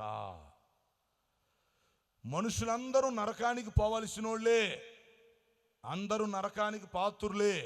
అయితే ఇప్పుడు యేసు ప్రభు ఏమంటున్నాడు? ఆ నరకానికి వెళ్లకుండా నేను ఆపుతాను, నిన్ను నరకము నుంచి విడుదల ఇస్తాను, విమోచన ఇస్తాను అంటున్నాడు. కాబట్టి నిన్ను నా తండ్రి నా పాపముకై నీ రక్తమును సిలువపైన అర్పించితివా. నా పాపముకై నీ రక్తమును సిలువపైన అర్పించితివా. దుష్టుండొకడు బల్యముతో గుచ్చెను తండ్రి ప్రక్కలోన. దుష్టుండొకడు బల్యముతో గుచ్చెను తండ్రి ప్రక్కలోన. గుచ్చెను తండ్రి ప్రక్కలోన. కేకావేసి నీదు ప్రాణం సిలువపైన అర్పించితివా. కేకావేసి నీదు ప్రాణం సిలువపైన అర్పించితివా. కల్వరి గిరిపై సిలువ భారం భరించితివా. ఓ నా తండ్రి కల్వరి గిరిపై సిలువ భారం భరించితివా. ఓ నా తండ్రి. ప్రియమైన సోదరి సోదరులారా, ప్రియమైన తమ్ముడు అమ్మా బాబు, ప్రియమైన తల్లులారా తండ్రులారా, ప్రియమైన స్నేహితులారా, నేస్తమా, ఈరోజు యేసు ప్రభు ఎవరో నీకు తెలిసిందా? యేసు ప్రభు ఎవరో నీకు తెలిసిందా? ఆయన భూలోకానికి ఎందుకు వచ్చాడో ఇప్పుడు తెలిసిందా? హల్లెలూయా. హల్లెలూయా. గట్టిగా చప్పలు కొడుతూ దేవుని నామాన్ని మహింపరుద్దాం.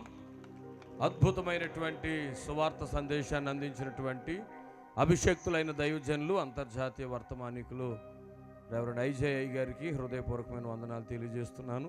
దేవునికి మహిమ కలుగును గాక.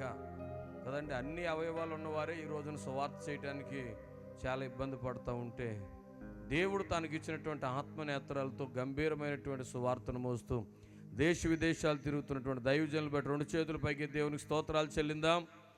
నేను అయ్యగారిని పిలవటం కొరకే రమేష్ బాబు అయ్యగారి దగ్గరికి వెళ్ళినప్పుడు నా మాటని వారు గౌరవించి దైవజనులకు ఫోన్ చేసి ఆహ్వానించారు. వారు రావటంలో రమేష్ అయ్యగారు మనకి ఎంతగానో సహకరించారు. అందును బట్టి దేవునికి మహిమ కలుగును గాక. మన ఆహ్వానాన్ని మన్నించి మన మధ్యలోకి వచ్చినటువంటి దైవజనులు ఐజేఐ గారికి హృదయపూర్వకమైన వందనాలు షారోన్ మహోత్సవాల పక్షంగా తెలియజేస్తున్నాను. అలాగే ఆహ్వానం మేరకు వచ్చిన దైవజనులందరికీ ప్రత్యేకమైనటువంటి వందనాలు. రేపు చివరి రాత్రి కూడా దైవజనులందరూ ఉండాల్సిందిగా ప్రభు పేట మనవి చేస్తున్నాను. దైవజనులందరికీ ప్రేమపూర్వకంగా ఆహ్వానం తెలియజేస్తున్నాను. అందరూ లేచి నిలబడదాం, చివరి ప్రార్థన ఆశీర్వాదం తీసుకుందాం కదా. రేపు రాత్రి ఇంత ఆలస్యం అవ్వదు, ఎందుకంటే దూర ప్రాంతం నుంచి మార్కాపురం నుంచి అపోస్తులు ఏలియాయి గారు మన మధ్యలోకి వస్తున్నారు. వారు 8:30కే మైక్ ఇచ్చేయమన్నారు. నేను అన్నాను, మా వాళ్ళు 8ంటికే వచ్చేస్తారండి, నేను 8:30కే ఇచ్చేస్తానన్నాను. హల్లెలూయా. ఇప్పుడు ఒక చిన్న మాట దేవుని దగ్గర, 8ంటికే మేము వచ్చేస్తామన్న వారు గట్టిగా హల్లెలూయా చెప్పండి. చాలామందికి అర్థం కాలేదని మా ఇజ్రాయేల్ అయ్య గారు అంటున్నారు. మరొకసారి అర్థం చేసుకుని, 8:30కి దైవజనులు అపోస్తులు ఏలియాయి గారు మాకు మైక్ ఇచ్చామన్నారు. మేము 8 గంటలకే ఈ స్థలంలో కూర్చుంటామని వాగ్దానం చేసేవారు. 2 చేతుల పైకి స్తోత్రం చెప్పండి. కొంతమంది ఆలోచనతో ఉన్నారు, ఈ రాత్రిగా రేపు కూడా లేట్ అవుతుంది. రోజు ఈ స్థలంలో మనం కూర్చోవు, రోజు ఇలాగ మనల్ని పెట్టుకోనవరు. ఈ సంవత్సరం మనల్ని దేవుడు ప్రేమించి ఇంత మంచి అవకాశాన్ని ఇచ్చారు కనుక రేపు రాత్రి చివరి రాత్రి కుటుంబాలతో అందరూ రావాల్సిందిగా ప్రభు పేట మనవి చేస్తున్నాను. కళ్ళు మూసుకుని 2 చేతులు ఆకాశం తట్టి హృదయపూర్వకంగా దేవుని స్తుతిందాం. హల్లెలూయా, హల్లెలూయా, హల్లెలూయా, హల్లెలూయా, హల్లెలూయా, హల్లెలూయా, హల్లెలూయా, హల్లెలూయా. తండ్రి, ఇంత ఘనంగా మీరు జరిగించినటువంటి కూడికను బట్టి మీకే మహిమ, మహిమ, మహిమ, మహిమ, మహిమ చెబుదాం. అందరూ కూడా మహిమ, మహిమ, మహిమ, మహిమ యేసయ్యా మీకే మహిమ, మహిమ. హల్లెలూయా, హల్లెలూయా, హల్లెలూయా, హల్లెలూయా, హల్లెలూయా, హల్లెలూయా, హల్లెలూయా చెప్పండి. దేవా ఘనమైన తండ్రి మీకే మహిమ, మహిమ, మహిమ. హల్లెలూయా. ఆశ్చర్యకరుడు, ఆలోచనకర్త, నిత్యుడగు తండ్రి, సమాధానకర్త, ఆశ్చర్యకరుడు యేసు, నిత్యుడగు కర్త, ఆశ్చర్యకరుడు, ఆలోచనకర్త, నిత్యుడగు తండ్రి, సమాధానకర్త, ఆశ్చర్యకరుడు, ఆలోచనకర్త, నిత్యుడగు తండ్రి, సమాధానకర్త, ఆశ్చర్యకరుడు, ఆలోచనకర్త, నిత్యుడగు తండ్రి, సమాధానకర్త. జై బోలో యేసుక్రీస్తు మహారాజుకే, బోలో యేసుక్రీస్తు మహారాజుకే. ప్రార్థన చేసుకుందాం. మన మధ్యలో సాక్ష్యం అందించిన దైవజనులు ఆమోసయ్య గారు ప్రార్థన చేస్తారు. గోట్లపాడులో పరిచయం చేస్తున్న అబ్రహామయ్య గారు ఆశీర్వాదం ఇస్తారు. క్లుప్త ప్రార్థన ప్రతి ఒక్కరు ఏకీభవించండి. మా ప్రియమైన తండ్రి, నీ ఘనమైన పరిశుద్ధమైన నామానికి వందనాలు, స్తోత్రాలు నాయన. ఈ షారోన్ మహోత్సవాల్లో ఈ 2వ రాత్రి అద్భుతమైన రీతిలో ప్రభువా నాయన మా దైవసేనులు నాయన మీ ప్రియులు ప్రభువా ఐజేఐ గారిని నిలవబెట్టుకొని ప్రభువా నాయన ఇదిగో ఈ చక్కని ప్రభు సువార్త పరిచర్యను జరిగించడానికి మీరు కృప చూపించారు. ఎందు నిమిత్తం ఈ లోకానికి మీరు వచ్చారో ప్రభువా, మొదటి రాకడలో నువ్వు ఏం చేయని ఉద్దేశించావో ఆ సంగతులు ప్రభువా స్పష్టంగా నీ పిల్లలమైన మా అందరికీ అలాగే ఈ ప్రాంతపు వాసులకు వివరించడానికి మీరు కృప చూపించారు ప్రభువా. ఈ 5 విమోచనలు మా జీవితాలలో ప్రభు నాయన నువ్వు నెరవేర్చుటకు దిగి వచ్చిన దేవుడవని నాయన ఈ గ్రామం, ఈ ప్రాంతం నేను గుర్తించడానికి సహాయం చేయండి. నీ కృపాక్షేమములు ప్రభువా ఈ స్థలం ఉంచమని ప్రార్థిస్తున్నాను. పరిచర్యలు ఏర్పాటు చేసినటువంటి మా దైవజనుల ప్రభు నాయన సతీష్ కుమార్ అయ్య గారిని, వారి సంఘాన్ని, కుటుంబాన్ని ప్రత్యేకంగా దీవించండి. పరిచర్యల ద్వారా నాయన అనేక ఆత్మలు నాయన సంఘములో చేర్చబడినట్లుగా సహాయం చేయండి. ఎందరైతే విన్నో హృదయాలు ప్రభు నాయన ఈ సాయంకాల పూట నిశ్చయముగా ప్రభు మార్పులోనికి తీసుకొని రమ్మని ప్రార్థిస్తున్నాను, విమోచనలోనికి తీసుకొని రమ్మని ప్రార్థిస్తున్నాను. అద్భుతమైన కార్యాలు మీరు జరిగించమని, నీ నామానికి మహిమ తెచ్చుకోమని ప్రార్థిస్తూ ఈ రాత్రి కూడా వచ్చిన బిడ్డలందరినీ పేరు పేరున మీరు దీవించి ఆశీర్వదించండి. పరిచయం ముగించుకొని తిరిగి వెళ్ళబోతుండగా మార్గ మధ్యంలో బిడ్డలకు తోడై ఉండి క్షమావృతి కలగజేసి మేలు చేసి ఆశ్రయించి మహిమ పొందమని, పరిచారకులందరినీ ప్రత్యేకంగా దీవించమని, రేపు రాత్రి జరగబోతున్నటువంటి ఆఖరి సభ నీ నామ మహిమార్థమై మీరు జరిగించి నీ నామానికి మహిమ తెచ్చుకోమని నాయన నీ కృపాక్షేమములు అందరికీ తోడయించి నాయన మా ప్రియులు దైవజనులు ఐజయ్య గారిని ప్రత్యేకంగా దర్శించి బలపరిచి వారి ప్రయాణంలో కూడా మీరు తోడయండి. నీ కృపాక్షేమములు మాకు తోడించి నడిపించమని నాయన విత్తబడిన ప్రతి విత్తనము నాయన వాక్కు నాయన మా హృదయాలలో ముద్రించబడి అనేకులు ఆదరించబడి దర్శించబడే భాగ్యం దయచేయమని యేసు నామములో అడిగి వేడుకొంచున్నాను మా పరమ తండ్రి. ఆమేన్. మన తండ్రి అయిన దేవుని ప్రేమ, కుమారుడికి వస్తున్న యేసుక్రీస్తు వారి కృప, పరిశుద్ధాత్మ దేవుని సన్నిధి సహవాసమును సారోన్ మినిస్ట్రీకి కూడి వచ్చిన ప్రసంగానికి దైవజనులకును రేపు జరగబోతున్న కూటమునకును ప్రభువు కృప నిత్యము తోడయుని నడిపించి పోషించి సంరక్షించి దీవించును గాక. ఆమేన్. ఆమేన్. ఆమేన్. యేసు రక్తమే జయం, ప్రభేసు రక్తమే జయం, ప్రభేసు నామం సంపూర్ణ విజయం కలుగును గాక. ఆమేన్. ఆమేన్. ఆమేన్. ఆమేన్. ఆమేన్. అందరికీ వందనాలండి. మీరు ఎవరైనా ఇంకా భోజనాలు చేయకపోతే వెనకాల మీ కొరకు భోజనాలు ఏర్పాటు చేసాం కనుక భోజనాలు చేయకుండా ఎవరు వెళ్ళొద్దు, భోజనం చేసి వెళ్ళండి. దైవజనులకు కూడా భోజనాలు ఏర్పాటు చేయబడ్డాయి. దయచేసి దైవజనులు అందరూ కూడా రేపు చివరి సభకు షారోన్ మహోత్సవాలకు రావాల్సిందిగా ప్రభు పేట మనవి చేస్తున్నాను. అలాగే ఈ పూట పాటలు ఇవ్వలేదు అనుకోకండి, రేపు